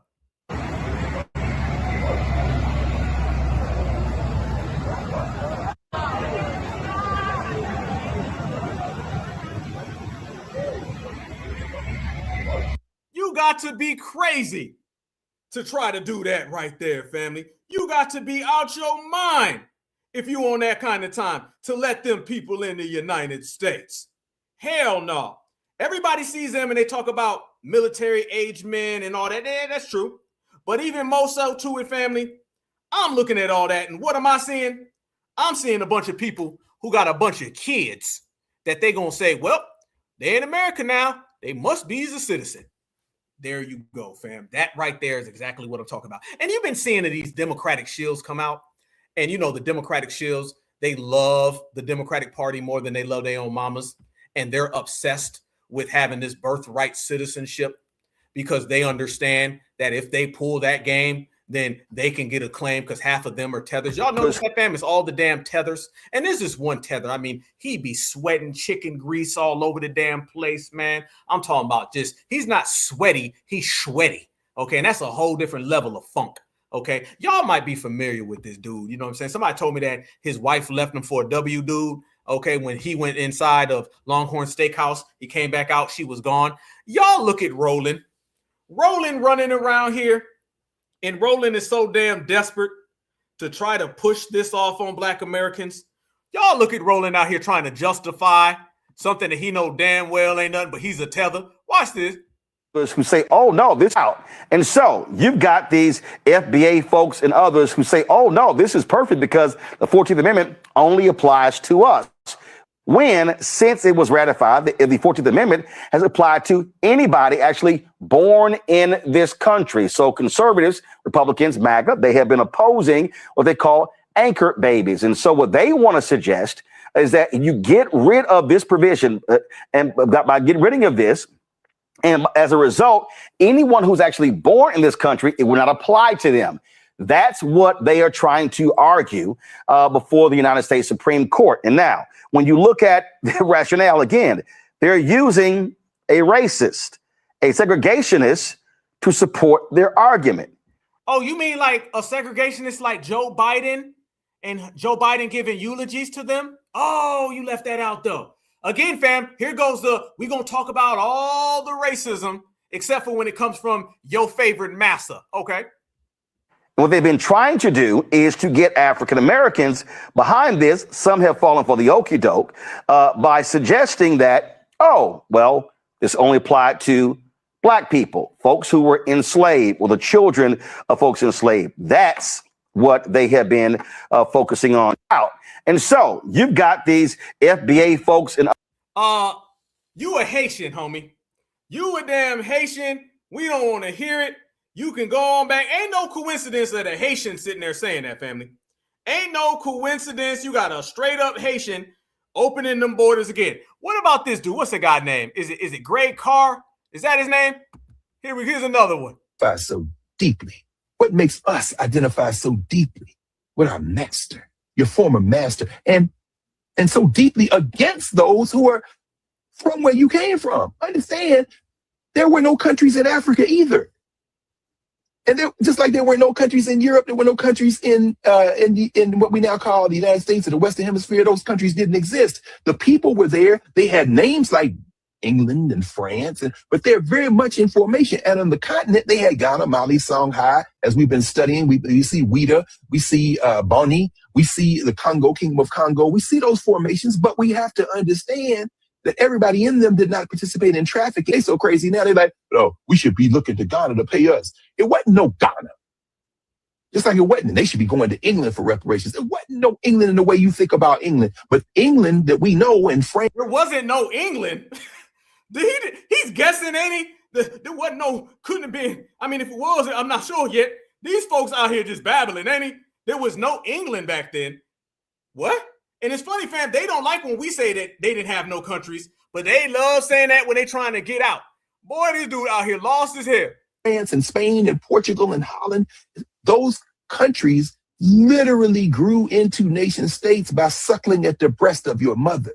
What? And you want to fight your mama? Because they were forced into a position so that these places that you somehow also don't identify with, except you identify with their children who crossed the ocean. What the hell is he talking about? I'm so damn lost. I don't think he know what he's talking about. Somebody tell dude to put the damn meth pipe away. Straight up and down. Straight up and down. Put the pipe down. He has no clue what he's talking about. He just saying stuff. And they wasn't no England back then. And there wasn't no Ghana. And the mother, you don't identify with your mother? You don't identify with your friends? I'm going to tell you what you identify with. You identify with somebody who's out of touch, nobody listening to, and you identify as somebody who, quite frankly, probably has never, ever seen any way, shape, form, or fashion anybody who's standing on business. He's never seen that. So he's resorting to the old way of talking. That's the old, outdated talk. We ain't on none of that. What Greg Carr is, he's somebody who know, and he knows it too. He knows it straight up and down. That's why he's over there making that damn face. He knows it up and down. And what does he know? I'm going to tell you what Greg Carr knows. Greg Carr knows that a COON ain't no friend. And he sees one every time he looks into the mirror. But family, I looked and I seen something that disturbed me. I seen something that hurt my feelings because I heard word on the street, and I got this on strong authorities, that Greg Carr and Roland had a little spat. Yes, they did. Because I heard Greg Carr went to the food catering and it was all gone. And he was upset because Roland had disappeared. So when the food is gone and Roland's gone, you can only put two and two together, family. And I got an exclusive photo of Roland Martin picking out after he ate the whole damn staff's food. Roland needs to get his act together. Roland, when he's not tap dancing with Hillary Clinton, Roland is eating the whole damn catering service. And Greg Carr, when he gets off of his knees in front of Joe Biden and licks his lips, after he does that, he ends up finding himself in a position. So at the end of the day, one is going to be positioned on their knees and the other one is going to be positioned by the lunch table. But damn it, that's what happens with roly-poly. This is what happens when certified step in the building. This is what happens when we ruin your career. The only thing you are left with is tap dancing, no hairline, and a big-ass Whopper with cheese. Because that's what happens when you flee, and you better get off of them NUTs. Easy work. They know better, and we know better. And we know a lot of things, family. And the main thing that we know is, one, Roland has got to be at least 750. That's one. We also know Roland's wife left him for a W. We know that as well. And we also know Roland has never seen his hairline. But this isn't about Roland, 750, no wife, no hairline, clown, bum. This is about foundational Black Americans exposing people every time they pop up. My Queen Natural said, my 600-pound life. You ain't never told no lie. Ain't never told no lie. Family, they got to understand. We got to up that, though. That's probably about my 1-ton-pound life. They done took him out with the house and had to get a crane, too. Family, we exposed something about these people speaking on our reparations a couple weeks ago. And I was telling everybody that there's this little hustle that they're doing where they're trying to fool Black Americans and play us with this whole Latino/African reparations thing. Y'all know Black Alpha, fam. We're going to go through every lane and every subject, and we're going to cut costs and go through corners, fam. Y'all look at this right here. I want to show y'all this. We noticed something very strange over here about some of the behavior that was going on with these individuals. And one of the main things that we've seen is the way that they've been trying to play the game and the way they've been trying to hustle. They've got some strange stuff popping. This right here, what you see on your screen, y'all, this was the Bolivian president. The Bolivian president slipped up and he said something very, very interesting. And we had a sneaky suspicion that the Pan-Africans and Latin America are going to get clicked up so they can try to co-opt our reparations together. Y'all, look at what I'm about to put on your screen. Let me show y'all real quick. Let me run it back. Look at this right here, fam. And this went under a lot of people. They didn't catch it, but you know, we catch everything. Look at this. These individuals are out here and they had a what? African and Latin America for the first time unite at a historic summit. Leaders from the African Union, the CELAC, come together to strengthen trade, coordinate global strategy, and build a new global South alliance rooted in shared history and future power. Family, we've been noticing that Dr. Kubar Vasquez has been very friendly to Latinos. We've been noticing that the guy in Brazil was being very friendly to the Africans. One thing that you're going to find out, fam, is that the reason you hear all of this talk about the diaspora is because the Latin nations are trying to get involved as well. This is why you start to see all of these Hugo Fleas, yep, a Spanish dude talking about Black Americans, yep. This is why you start seeing people talk about we got to hold down the Latinos because technically they got some African slave in them. Remember this, y'all. Our reparations is based on building America. It's not just based on slavery. Yes, slavery occurred, but we built America through slavery. It's a debt based on what we have created. Y'all watch the Bolivian president here. The Bolivian president is going to tell you off top what their agenda is. Watch how many times he brings up reparations for Latinos and Africans, but not for Black Americans. Watch. I'm asking this because it's led to one of the most outstanding strategies of the fight for the emancipation of labor over capital. This is also the fight of life over death. I wish to propose that we firstly establish a commission for reparations following slavery, apartheid, genocide, and colonialism in the country. What? The Bolivian president talking about reparations? Hey, listen, hold up. Very rarely do I do this, fam. I like to let it ride, but I need to see y'all right now. Hold up. I got to see y'all.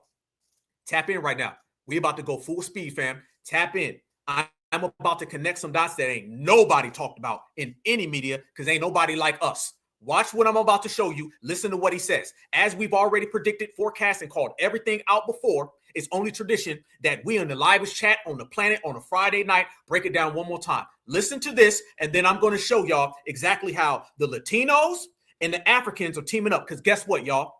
Black and brown now is more about the Africans and the Latinos. That's why Dr. Kubar, who has Latino heritage himself, is so friendly with them.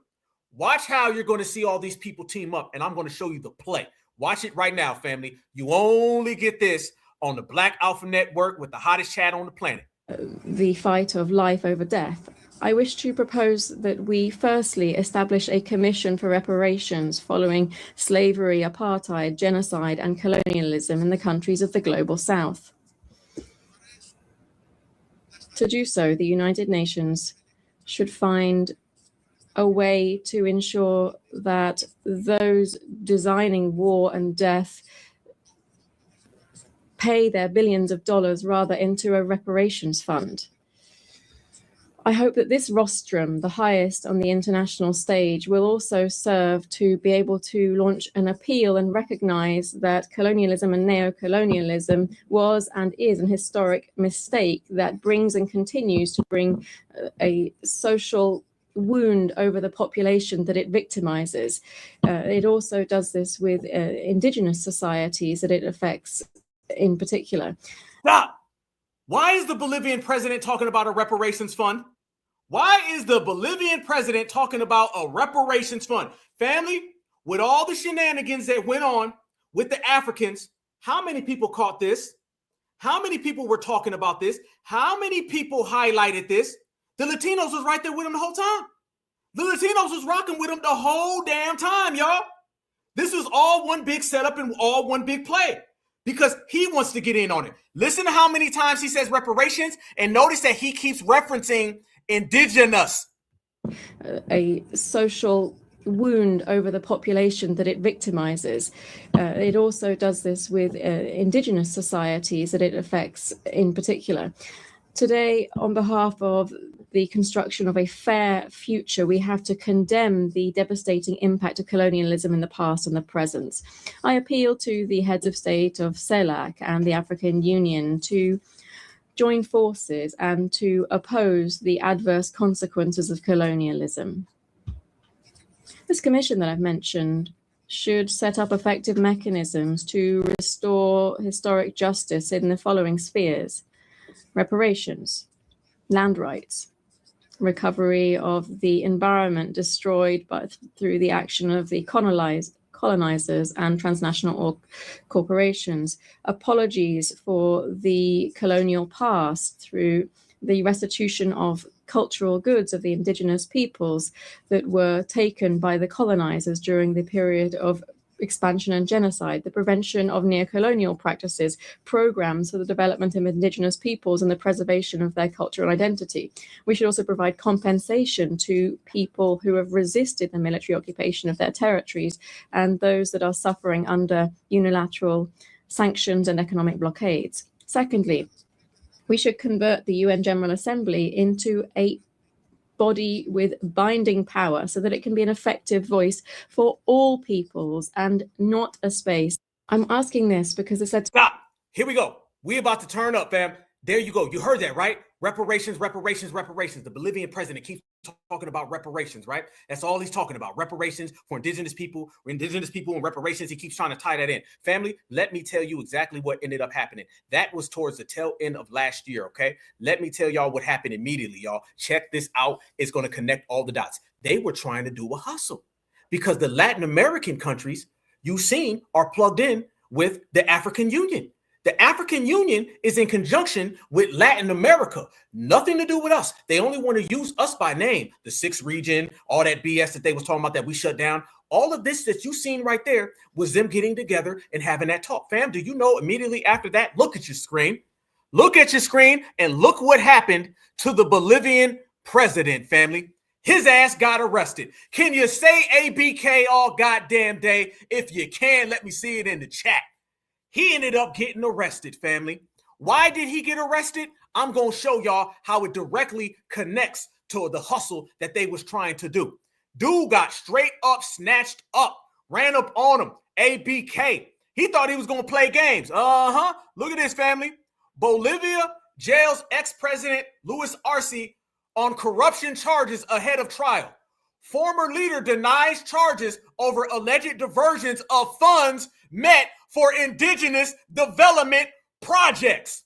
Wasn't he just giving that whole damn speech about why they need reparations for the indigenous people in Latin America? He was taking the funds. He wanted them to have this. so he could take reparations for indigenous people. And as you see, he can take the money, and they arrested his ass. That's why he was so motivated. Bolivia's former president, Luis Arce, was detained on Wednesday on charges that he enabled illicit enrichment by allegedly allowing state funds earmarked for indigenous communities to be transferred into government officials' personal accounts. He tried to do a damn reparations scam. The same thing that the Africans and the Ghanaians are trying to do.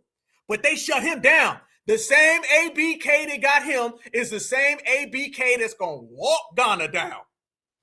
Arce served as Bolivia's president until last month, when he handed the sash to the center-right former Senator Rodrigo Paz Pereira, who won the runoff in the election that ended nearly 20 years of dominance by the left-wing movement for socialism. Family, he got beat in his party for the first time in 20 years because he was trying to be slick. He was trying to be slick. This is what they were doing. The natural gas boom was the main reason, the astonishing economic growth that lifted thousands out of poverty, particularly many indigenous and rural communities during the early years of the administration of the former president.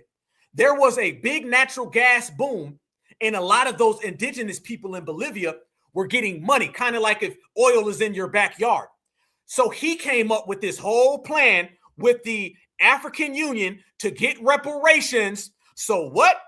He can take money from the indigenous people over there the same exact way that the African Union is trying to take money from foundational Black Americans over here.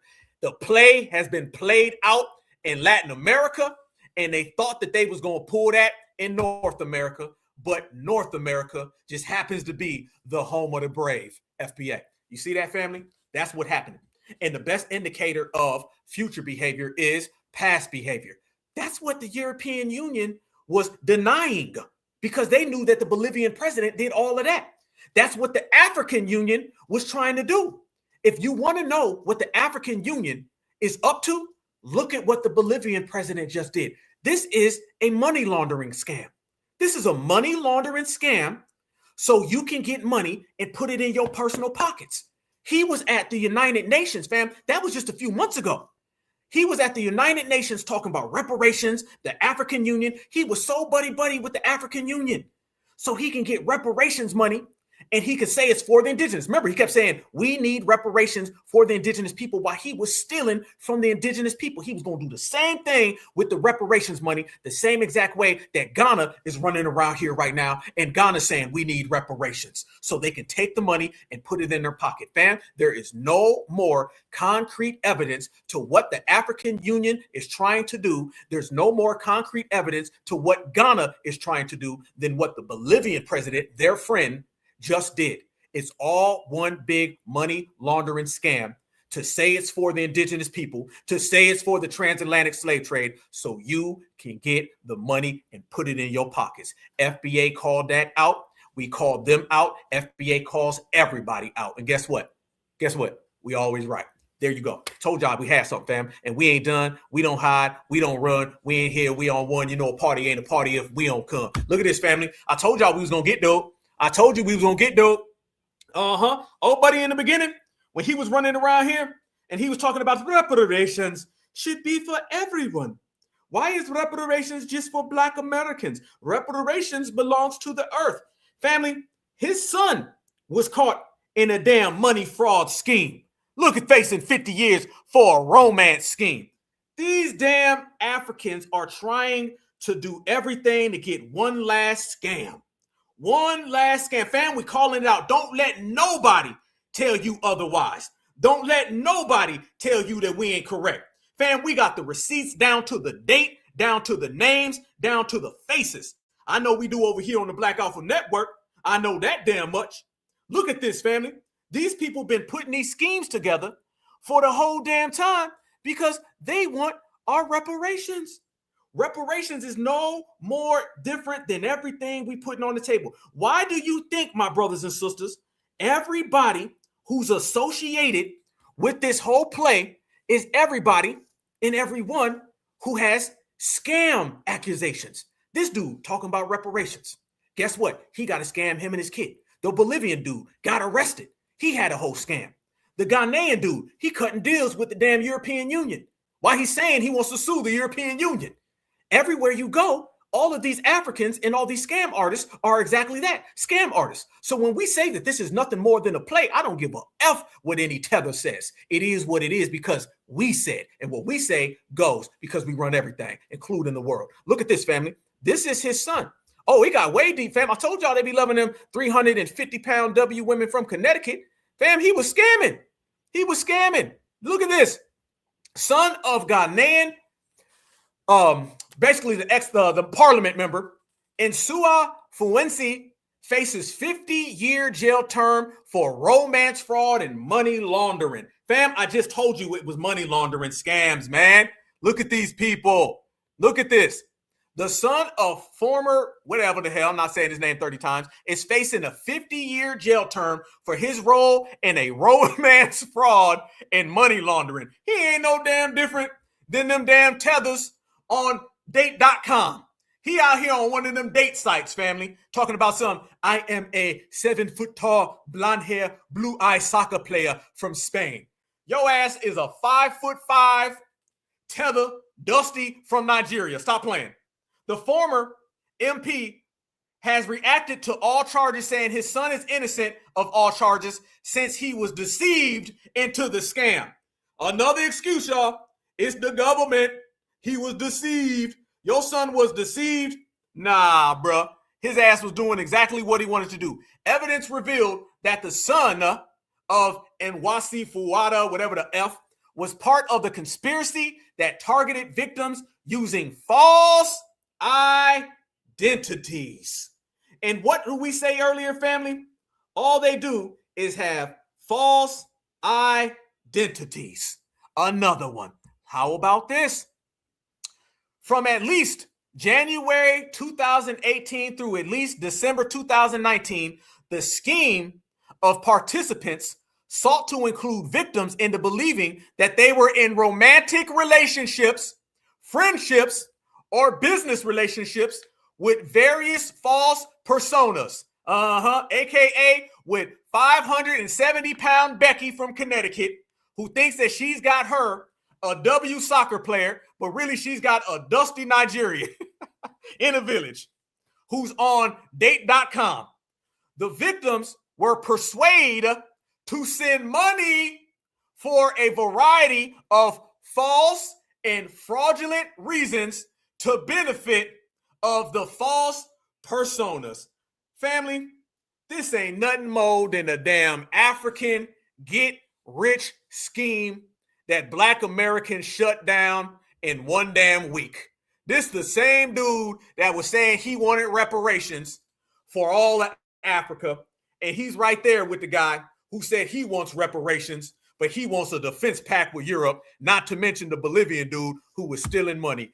FBA wins all the damn time because FBA is always right. They know it, we know it, the whole damn world knows it. You see it, we see it. We always win, we got it like that. There they go, family. You see the dots, fam. We gonna connect them too. Damn right we are. Hell yeah, we gonna bring that smoke with it because we don't take no shorts, no losses, and we don't take no steps back, family. They did enough of that back in the day. This era, fam, we going forward. If your ass got a scheme, we gonna break it down. Let's see what we broke it down right here, family. The same people talking about reparations that we called out and exposed is the same folks we got connected and tied in to European defense pacts all the way down to romantic schemes on dating websites. Fam, how low can you go? And they keep getting lower.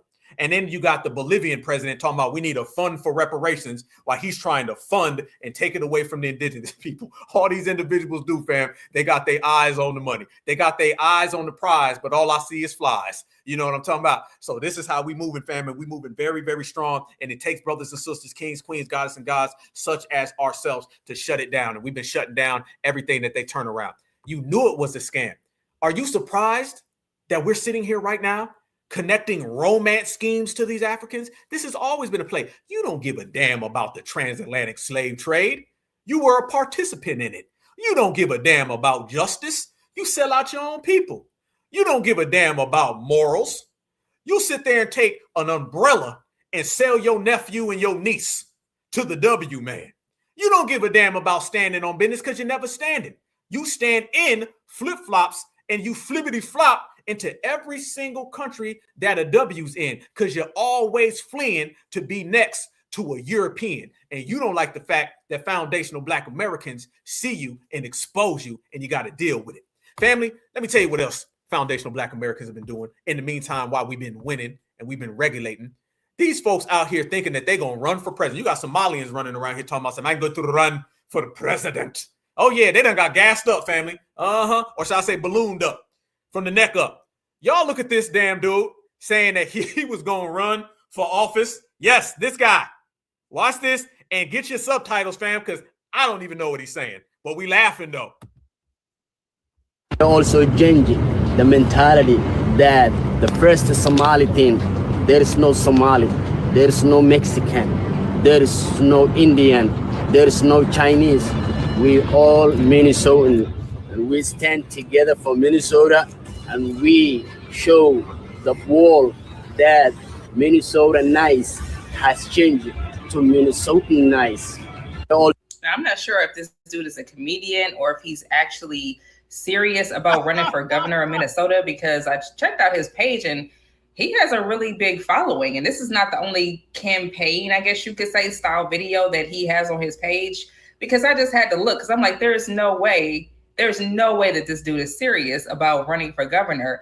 Like, my first thought was, is he on crack? I mean, I know his lips are cracked, but is he on crack? I mean, it's given streetwalker, trading the back door, if you know what I mean, for a rock. It's giving that type of energy. Ooh, I mean, Somalis, y'all PR is getting worse and worse. And I'm not even saying that to throw shade, but this is a bad look.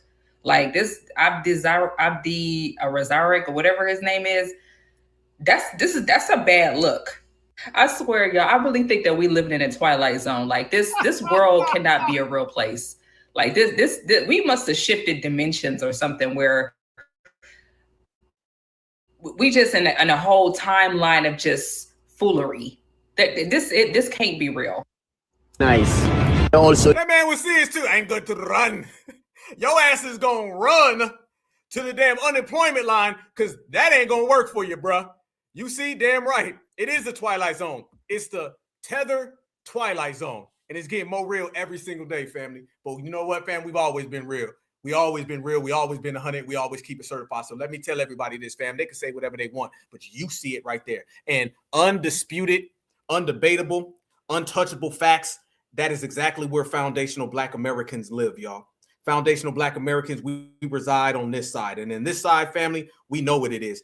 The 14th Amendment is all about foundational Black Americans, fam. And by virtue of natural law and national law, a citizen of the United States, this is not, of course, to include persons born in the United States who are foreigners, aliens, or who belong to families of ambassadors or foreign ministries accredited to the government of the United States, but will include every other class of persons. It settles the great question of citizenship and removes all doubt.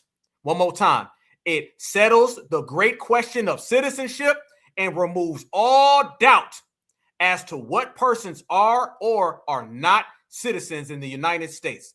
This has been a great discernment in the jurisdiction, basically, of the legislation of this country. Basically, if you are a foundational Black American, you built this country. If you are a foundational Black American, you run this country. And if you are a tether, a fleer, a mop, then your ass better run from this country. Because no matter what you say, this is our country and we hold it down 24/7, 365. All we do is win, and all they do is see flies. Y'all know what it is. That right there shows what we've already known, and that is foundational Black Americans. All we're doing is upholding who we are and what we do. That's what it is.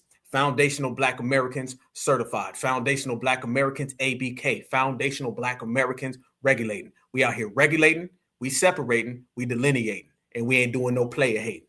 These folks is hating on us because they want to switch roles. You know what we're doing, y'all? A destiny swap is being access denied. Them trying to exchange roles with us, access denied. Them trying to hustle us, access denied. All those reparations that they talking about, those reparations that they trying to get, go ahead and have it because it ain't going to work.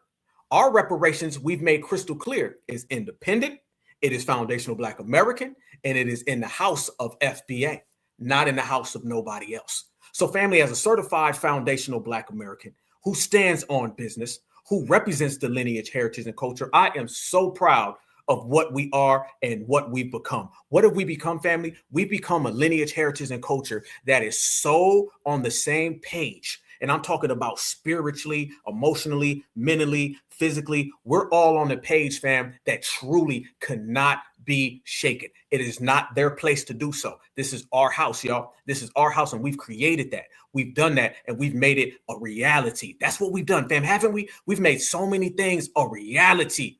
It's not a pipe dream. It's not a one day. I wish we could. Remember all those I'm going to struggle. So one day, my kid will do good. We don't operate like that. We are reality in real time, and we the realest. We tell everybody we're going to delineate, did it. We told everybody we're going to take that to the next level and regulate. We did it. We told everybody we was going to win. We winning.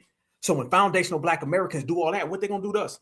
What they going to do to us, fam? Not a damn thing. It's just too much energy that we've created in this era, and I'm loving it. I'm loving it. I'm loving it. I place nothing above it.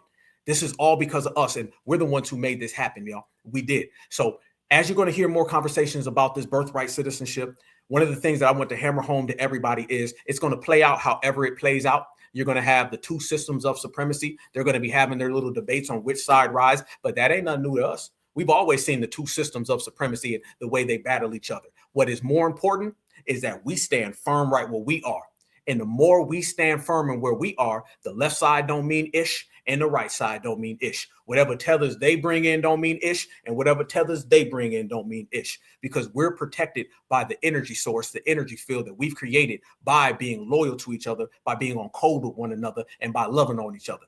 That right there is a mechanism that shuts everything down. And when you add in a bunch of certified brothers and sisters who be out here kicking up dust and don't give a what, then you already see the way the game goes. And family, let me show y'all one of the things I mean when I tell y'all how the game goes.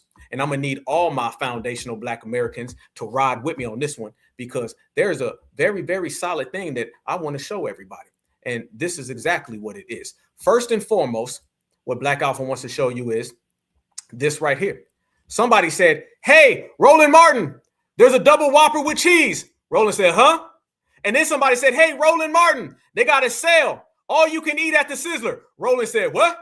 Then they said, "Hey, Roland, an all you can eat buffet at Zaxby's." He said, "Huh?" And then they said, "Hey, Roland, a little kid is over there with a Happy Meal." He said, "What?" Beep, beep, beep, beep. And foundational Black Americans said, "Shut it down. Bow down, partner." I need my brothers and sisters, kings, queens, goddess, and gods to rock with me, because I asked y'all this question and y'all had a billion different answers. And since this is FBA Friday and we in the house, you need to let me know something, fam. You got Team A versus Team B. What is Team A? Team A is New Edition, 112, and Drew Hill. Team B is Boyz II Men, Blackstreet, and Jodeci. And I've been hearing a hell of a lot of different things from y'all, so I need to know which team is going to be. Because how I'm looking at it is we can't lose either way. So tell me what it is, brothers and sisters. You know what time it is. Foundational Black Americans know what it is. What did you say? You said, what's Zaxby's? Oh, yeah, you definitely in California. Hold up. Let me run it back. Boy, you in California all day long. No. Zach, oh, you got to come see some Zaxby's down south. Boy, stop. You got to come on down. Come on down and get some Zaxby's. Is the South in the house? Because if the South is in the house, let them know how good Zaxby's is. Yes, it's chicken. Great. Outstanding. You only get it in the South, though. It's as good as it gets. Y'all look at that. I need y'all to talk to me. Here we go. Who we got? B. I might have to do a poll, you know what I'm saying, fam? Because I don't really like having answers that ain't, you know what I'm saying, completely there. You know what I'm saying? I don't like that somebody said B. Yep. Oh, man, damn. Then the people have spoken. We about to do a poll then. Hold on, fam. Oh, for all those who are not familiar with the Black Alpha Network, let me tell y'all, it's FBA Friday, so we're going to have to turn up and we're going to have to get to the root of some of these damn issues, which means we're going to have to see if y'all got the right answers, because Black Alpha is about to create a poll so we can see what it is. Man, y'all should have seen the comment section. Y'all was going back and forth. Boy, y'all was like, Black, how you going to come up with this one? I did it perfect too, didn't I? I came up with that stuff just perfect so we could all see exactly what it is. I put the right teams on the right side. I know the New Edition fans was in the house, though. I ain't even mad at y'all. New Edition was representing. I seen a lot of y'all said, listen, I don't care what team. I'm on. And I said, all right, let's go then, New Edition. I see y'all. Okay, team A. Okay, hold on. We about to get the poll going. We going to see what it's hitting for. We going to definitely see who got it right. Yes, we are. Here we go. Poll on its way. We had the one the other day, family, and it was amazing. And we about to have another one, and this is going to be amazing. So let's get it right. Engage. There we go. Start a poll. This one going to be simple. Team A and Team B. I ain't even got to do nothing. There we go. Team A, Team B. And I'm about to tell y'all right now, officially, poll is started. The poll is started, family. Let's see what it is. Show me what you got. Here we go right here, fam. Look at this. Boom. What we going for, fam? What we going for? Got Drew Hill up here. Blackstreet, they up in here. They said don't leave. New Edition, fly. Yep. What we talking about, boys to men? Back in the day. 112. Yeah. We gonna get to it. Oh, I can't wait to see these poll results. I can't wait to see these poll results, family. The same way Roland can't wait to see Applebee's and all the new features they got. It is going down, fam. He don't mind eating the desk. He'll eat the damn table if you got to, fam. Stranger things have happened. But family, we got it made. Let's look at this. Who we got? Oh, this is tight. Fam, we might have our tightest poll ever. This may be the tightest poll ever. Oh, this is going to be a barn burner. Let's go. I'm just saying, we got so many good people, though. We got so many good ones, man. I'm looking, boy. We got a lot of good folks in the house tonight. Here we go. Let's see what we hitting for. There we go. Where we going to go? This one, right? Okay, bam. Gotcha. All right. There we go. Man, I'm saying I can't even. Y'all know I'm sitting this one out. I know I shouldn't, but I got to sit this one out. I can't. I can't even go. You know what I'm saying?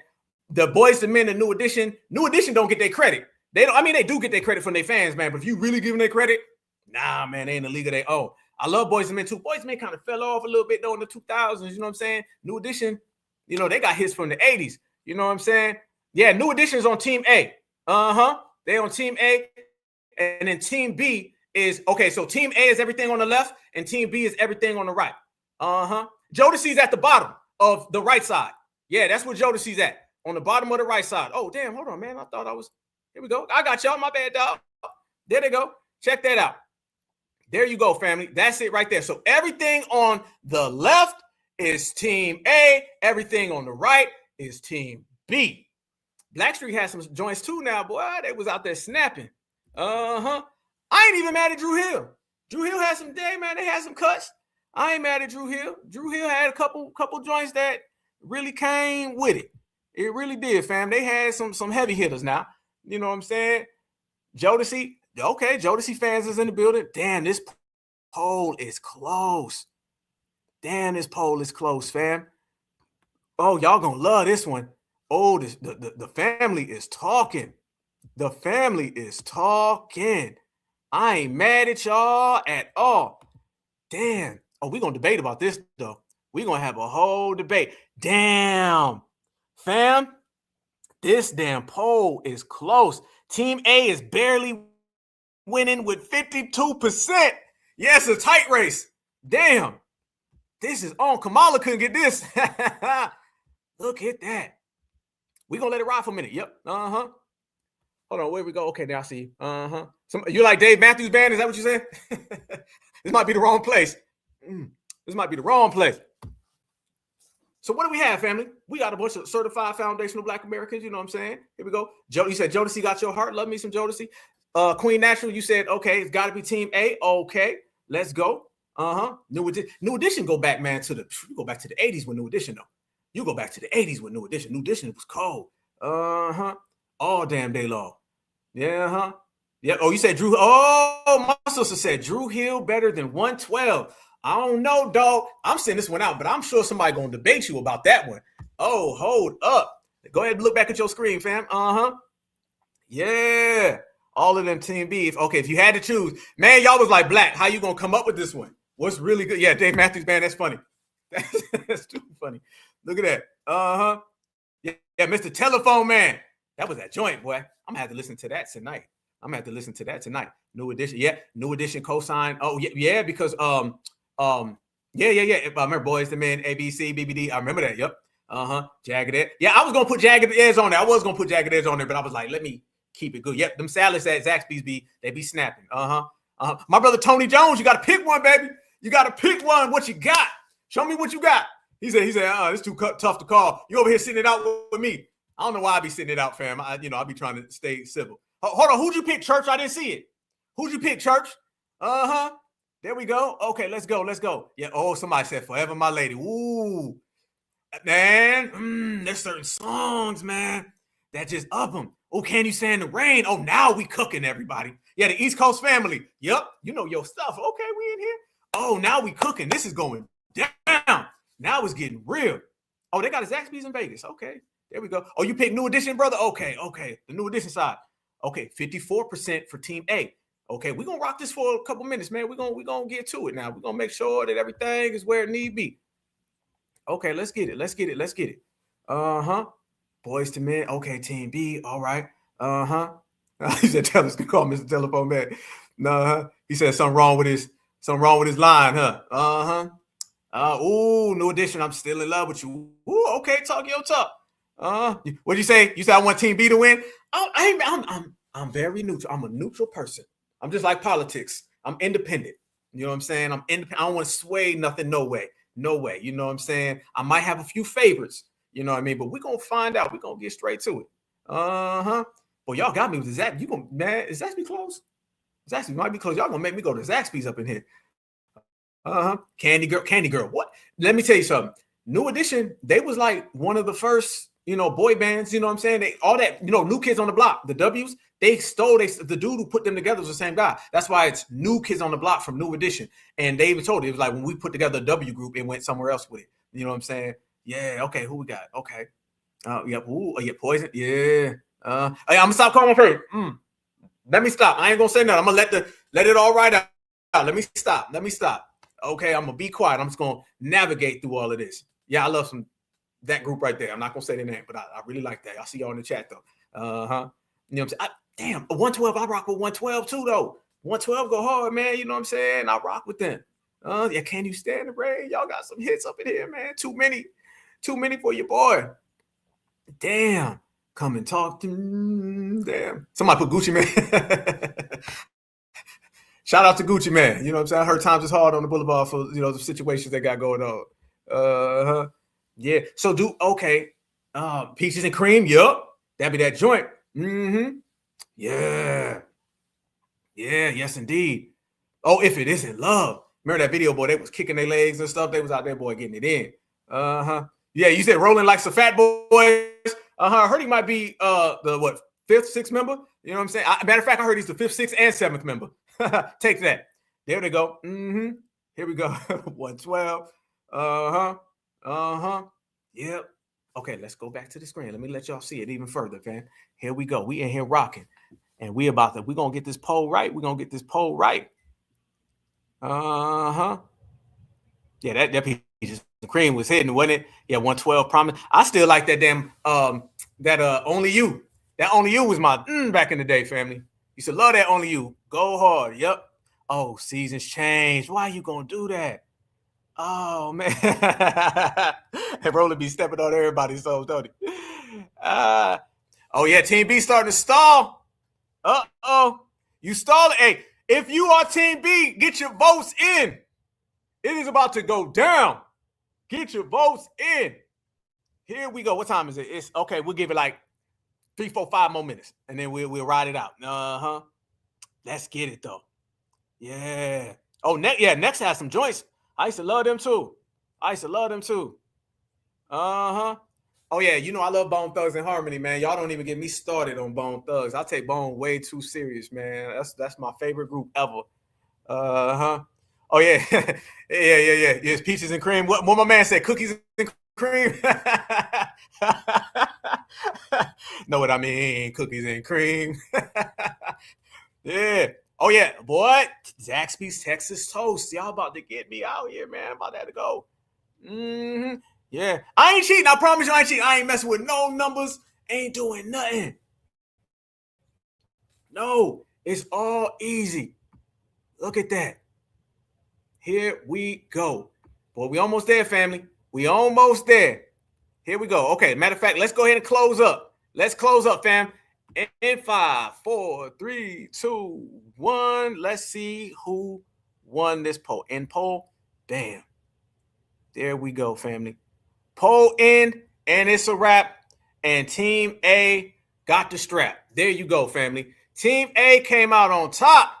56-44. So we're going to give it up for Team A. Yes, we are, fam. So let's give it up to New Edition, 112, and Drew Hill. Take a bow. Foundational Black Americans have decided after a long discourse. We done ran this all week, and y'all know I'm going to have another one tomorrow on the community tab. So y'all be ready. So we got New Edition, 112, Drew Hill, and they are victorious over Boyz II Men, Blackstreet, and Jodeci. There you go, family. They exited. I think a lot of them damn New Edition fans done popped up. I think them New Edition fans done made way. That's what I think, fam. That's what I think. But fam, it's only us. Y'all know somebody wrote me the other day. I don't know if y'all seen that. When I posted that, somebody wrote me and said, man, this is why we can't ever get along. Why gotta be two people against each other? I'm sitting there saying, if you don't shut them up, this is fun. Okay, we don't start civil wars over it. I think that was a tether.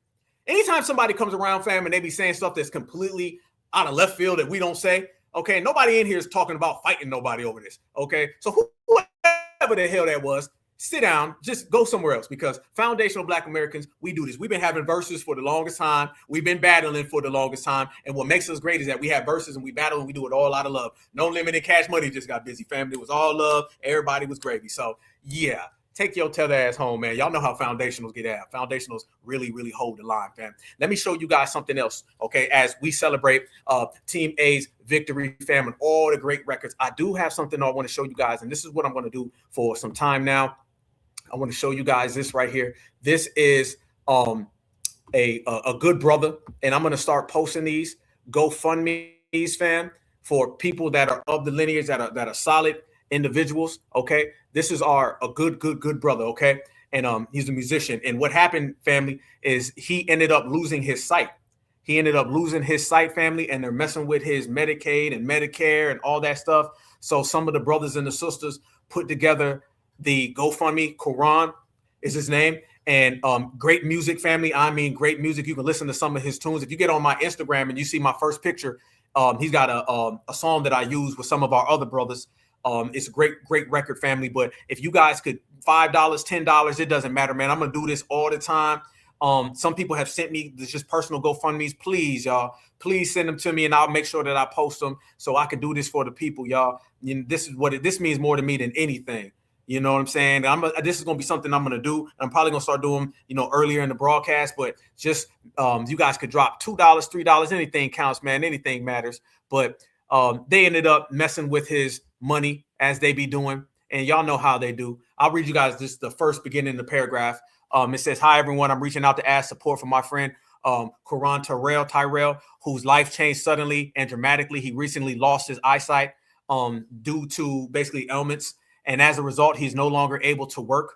While he is undergoing testing and waiting the final results from his doctors, he has been denied disability benefits in the meantime. This has left him in incredibly difficult position, no income, outgoing medical bills, and everyday expenses continuing to pile up, man. So if you guys could definitely support a good brother, I can vouch, man. I'm going to always post these GoFundMes, especially with people that I know and people that I can vouch for, that we know. So this is a good brother, man. So if y'all could drop, let me put the link. Hold on. I got you with the link, family. Give me 1 second. I am about to put the link in the chat. That's on me. I apologetic. Here we go. I got you. Here we go. I will put this in the link, fam, or in the chat, so my brothers and sisters can definitely hold down a good brother. Y'all know, man, we all we got, man. We got to stick together, y'all. We got to stick together, because ain't nobody going to do it for us, fam. I got you right here. Here goes the link, everybody. There's the link, and I'm pinning it up there in the chat so you guys can Definitely check this out. It's in there now. There we go. Let me pin this. Oh my goodness, it's not letting me pin it.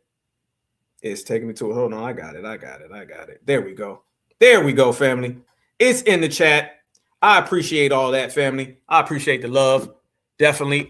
There's, I have a thank you. I appreciate the love, man. I try to be a good man. You know what I'm saying? I have a sister, if she's listening right now, who sent me something a couple days ago, and I haven't got a chance to write her back. Oh no, I did actually write her back, but I haven't heard back from her. It's a long time listener, and our sister is dealing with a lot of ailments that's going on. And I'm gonna post her GoFundMe on Tuesday's live. You know what I mean? And I'm gonna put a highlight on it, man, because I just don't like the fact that other people always they get ahead of us, and we got to take care of ourselves. And I just don't like that. You know what I'm saying? So I'm gonna post that in the chat on Tuesday. If you're listening, sister, I got you. So I don't want to put your name out there or whatnot, but I appreciate you. And it really touched me. Let me tell you something. What she wrote me, like, it hit me like right here, and it was in my brain for like a long time, and I couldn't sleep and everything. So if you listen, and I swear on everything, I gave you my word on everything, we're going to definitely get you taken care of, man. So, going through hard times, and nobody's going to ever be there to help us. We got to help each other,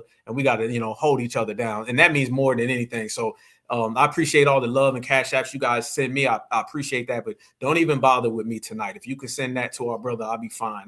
I'd much rather have it go to him than have it go to me. So make sure y'all please help support the brother. And I'm definitely, to our sister, if you're listening, I got you. So much love and respect. Another thing that I want to address to everybody who's listening right now, as we're here today in the building, everybody wants to know about Queen Alpha, and they want to know what's going on with Queen Alpha. Nobody's seen her in the chat. I am not with Queen Alpha.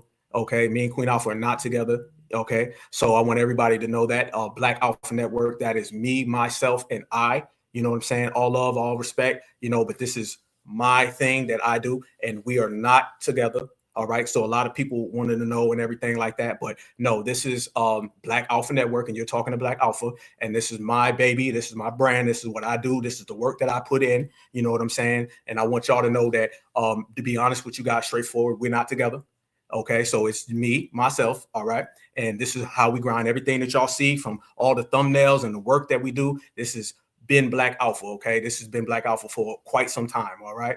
And it's nothing, no slight to nobody, no nothing to anybody else, family, but this is me. This is what I put. This is my destiny. This is the work I put in. This is how I go. You know what I'm saying? And this is how we move. And what you guys are going to see is more energy. You're going to see me riding. Y'all going to see me holding it down. And everything that y'all see, y'all going to see me take this to another level, because it's like a new era of where I'm at right now. It's a new era. We done did all the old stuff back in the day. We done grinded and did everything that we done. But now, y'all, it's all about me. And it's all about where I'm going to take this brand with all of you guys together. So that's the type of energy and vibration that I'm on. Remember this, and I say this to all my brothers and sisters. I say this to all y'all, especially to my young folks, family. Protect your energy, family. I'm going to tell that to all my brothers and sisters out there. Protect your energy and stay focused. This is not a game for the weak, fam. This is a game for the riders. You understand what I'm saying? This is a game for the riders. And some people in your life, they're not going to be there when you go in certain areas. Sometimes in life, family, your success can outgrow people. It's not about personalities. It's not about a clash. It's not about fighting. It's just, when you in this movement and it's a destiny and you chose, there's a difference between, the difference between somebody, your homeboy with a great opinion, versus Malcolm X. Some people are just chosen and destined for this work, and not everybody can be on this line, putting your life on the line and fighting for things and scrapping and going out there and putting in work, family. That's different. Okay. And that's what I am. And I realized that a long time ago, and not everybody is suited for this type of game. And I hold that on nobody. Okay. But I want everybody to know that this all Black Alpha over here, family. All Black Alpha. Okay, so what y'all been seeing for the longest, I think people think it's this big collaborative. No, it's been moi. Okay, I've been the one out there ducking them things. I've been the one out there ducking everybody. I've been natural. You know what I'm talking about.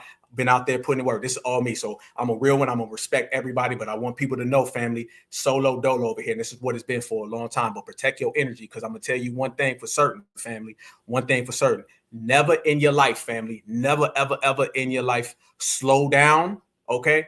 Never in your life stop pushing. Never in your life quit your hard work and dedication, because what your destiny is may not be somebody else's destiny. Y'all know where we at over here with this Black Alpha Network and this energy. Okay. We full-fledged in it, all the way live. We go forward. I don't care if it's the brothers, sisters, kings, queens, of God's family. Let me tell you something. I'll get home straight up from work. pull up, get dressed. That's why I be late sometimes. Go to work, thumbnails, going out, teaching, working, being out there with the brothers and sisters, going out to get it, family. That's what it's all about. So you got to go out there, and when you hold it down, you just got to make sure you hold it down. And remember, sometimes, like I told you in life, fam, you got to protect your energy. You got to have your hard work, dedication. And if somebody's not matching that level of energy with you, it's not a problem. It's just you are leveled up and you elevating, family. Y'all know I be elevated to the top and it don't stop. So I wanted to let y'all know that ahead of time, fam. And it's all love and respect. But at the end of the day, fam, always love and respect yourself, because ain't nobody gonna love you like you love you. So whatever go down or whatever said, whatever the FM, just know one thing for certain: Black Alpha. Okay, it's the Black Alpha Network, and I am Black Alpha. And we got a lot of work to do, and we always going to be on the grind, family. Okay. And shout out to all the sisters that be hitting me up or whatever. I got a lot of love for all the sisters. Y'all know I be real respectful or whatnot. You know what I'm saying? But if somebody want to holler at your boy, holler at your boy, because we ain't here holding it down, man. But no, it's all good. It's all love and respect. But I want the family to hear that. I want y'all to know that, because I don't play no games. When it come down to this lineage and it come down to this riding, family, it come down to getting paid, family, it's all about moi. Okay, it's all about me and what I got to do. And sometimes in life, like I told you, fam, it ain't about personalities and none of that. Sometimes your success just outgrows people. You know what I'm saying? That's just how the game goes. So the fact that we out here riding, we out here working, and more opportunities, movies, and all these things is popping up, fam. You talk about movies. I got to go to Atlanta. I got interviews to do. I got 24/7, 365. I'm somebody married to the movement, family. Okay. And I was married to the movement before. What Kaba said, family, Kaba said, you can't help your calling. Somebody else's calling may not be your calling. Okay. My calling is right here. So whenever, let me tell you this, fam, when you're invested in something with your whole heart, you can't really be on the same page with somebody who's half-hearted.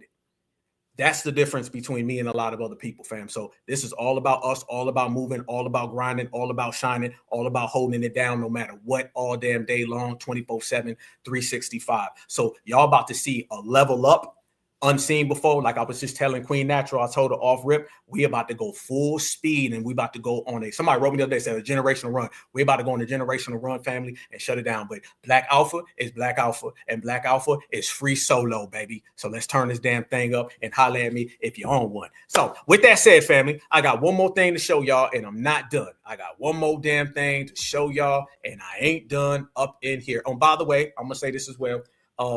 When you are a foundational Black American and you are a pillar in the community and you live and you breathe for the people, that'll always be my number one priority. Okay. So I'm gonna always ride for the people. And it takes a Coretta for Martin. It takes a Betty Shabazz for Malcolm. And some people just ain't on that type of time. And that's okay. Okay, not everybody likes playing basketball. Not everybody likes Cadillacs. I personally like Cadillacs. Okay, but I'm in the Cadillac with the top drop back, and we're gonna do 100 on the highway, because it's gonna be for foundational Black Americans now and to the end of my life.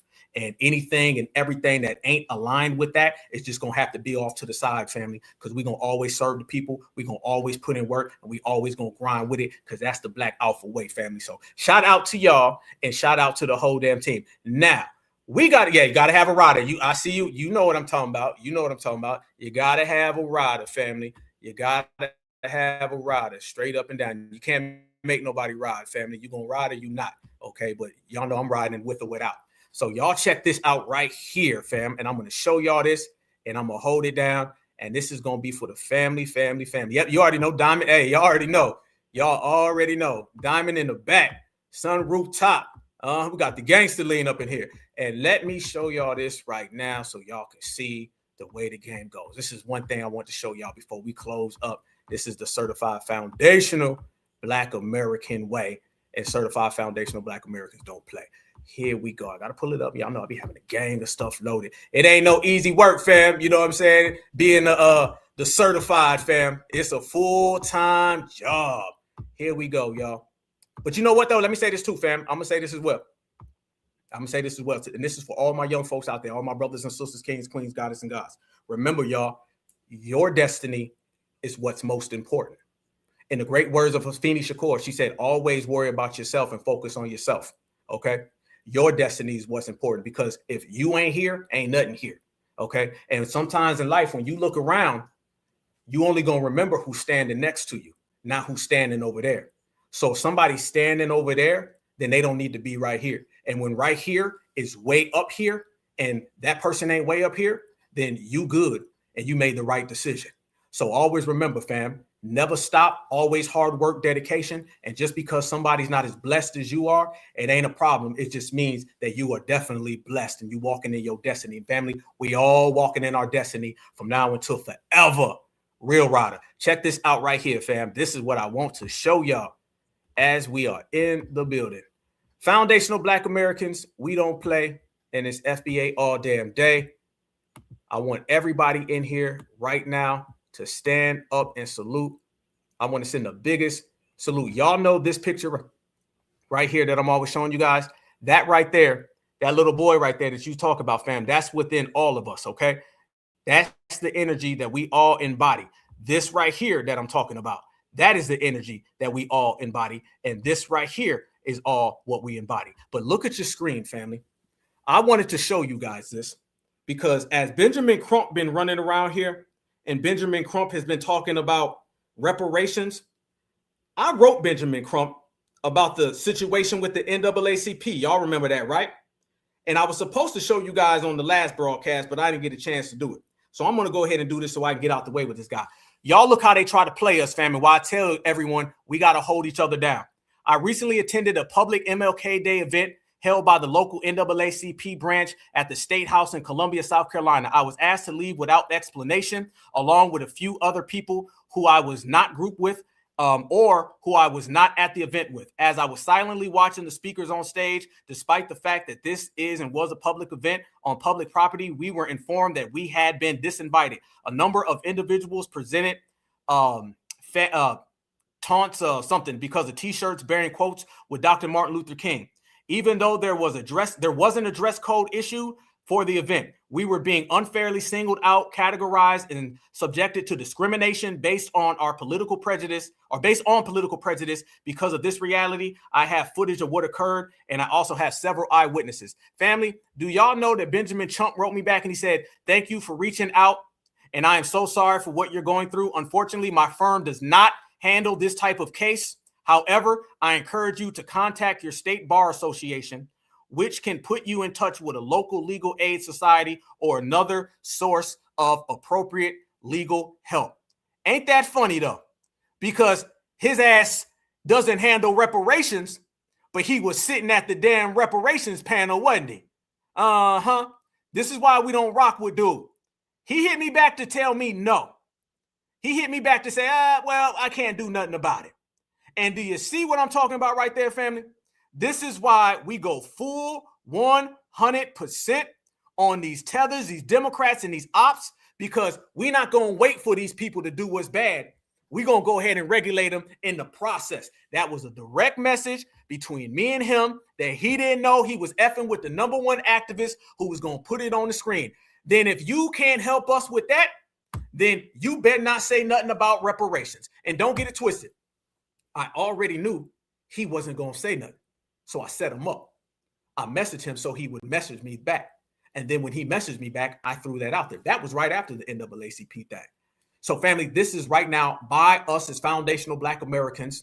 This is us completely disqualifying, denouncing, and checking his ass and letting him know you can't speak for foundational Black Americans, right? Then your ass ain't speaking for foundational Black Americans at no damn reparations panels either. We got every single op, we got every single tether, we got every single opposition, all names, dates, and faces lined up, and we running all they asses the hell about the paint, family. That's what it is. This is the new time, and this is a new era, and ain't none of them boule folks gonna play us, because we gonna get to that goddamn money. And when we get to the money, family, and we counting the money, we going to remember every single person who put a hurdle or a blockade in front of us. And we going to step over the blockade, we going to step over the hurdle, and we going to step on their asses straight to our destiny, fam, because that's what we do. I want everybody to remember one thing for certain, fam, just like I was telling you a minute ago, all right?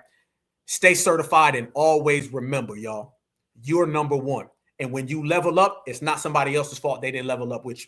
It's not somebody else's fault that your success has outgrown somebody, and it's not your fault that you are chosen and blessed. And y'all know what I always say, family, always certified, and highly blessed and highly certified. So don't let nobody dim your lights, family. Never let a soul dim your lights. It's going to be a lot of people in your life around you that are going to be trying to dim your lights. Don't let them dim your lights because your lights is too damn bright, family. So with that said, continue to be you, continue to be number one, and continue to be your exceptional self. And you are better by yourself, and you don't need nobody else. There you go. Certified salute. Y'all stay good. Y'all stay safe. Y'all stay vigilant. Much love and respect from the Black Alpha Network. Y'all already know I love you, great grandma, and we gonna hold you down all the way live, family. I told y'all gonna always get Black Alpha.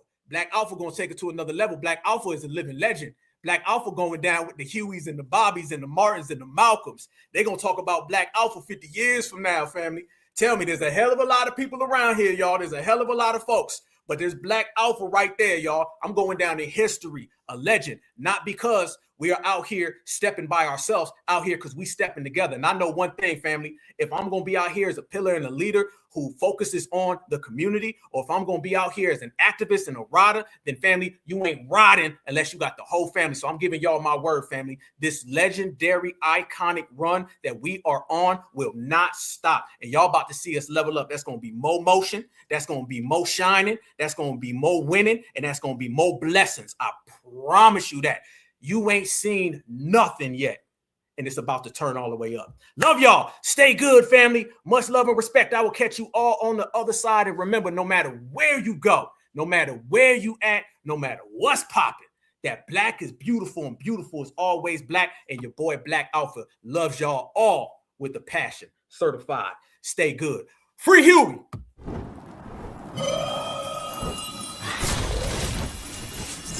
Black Alpha Network.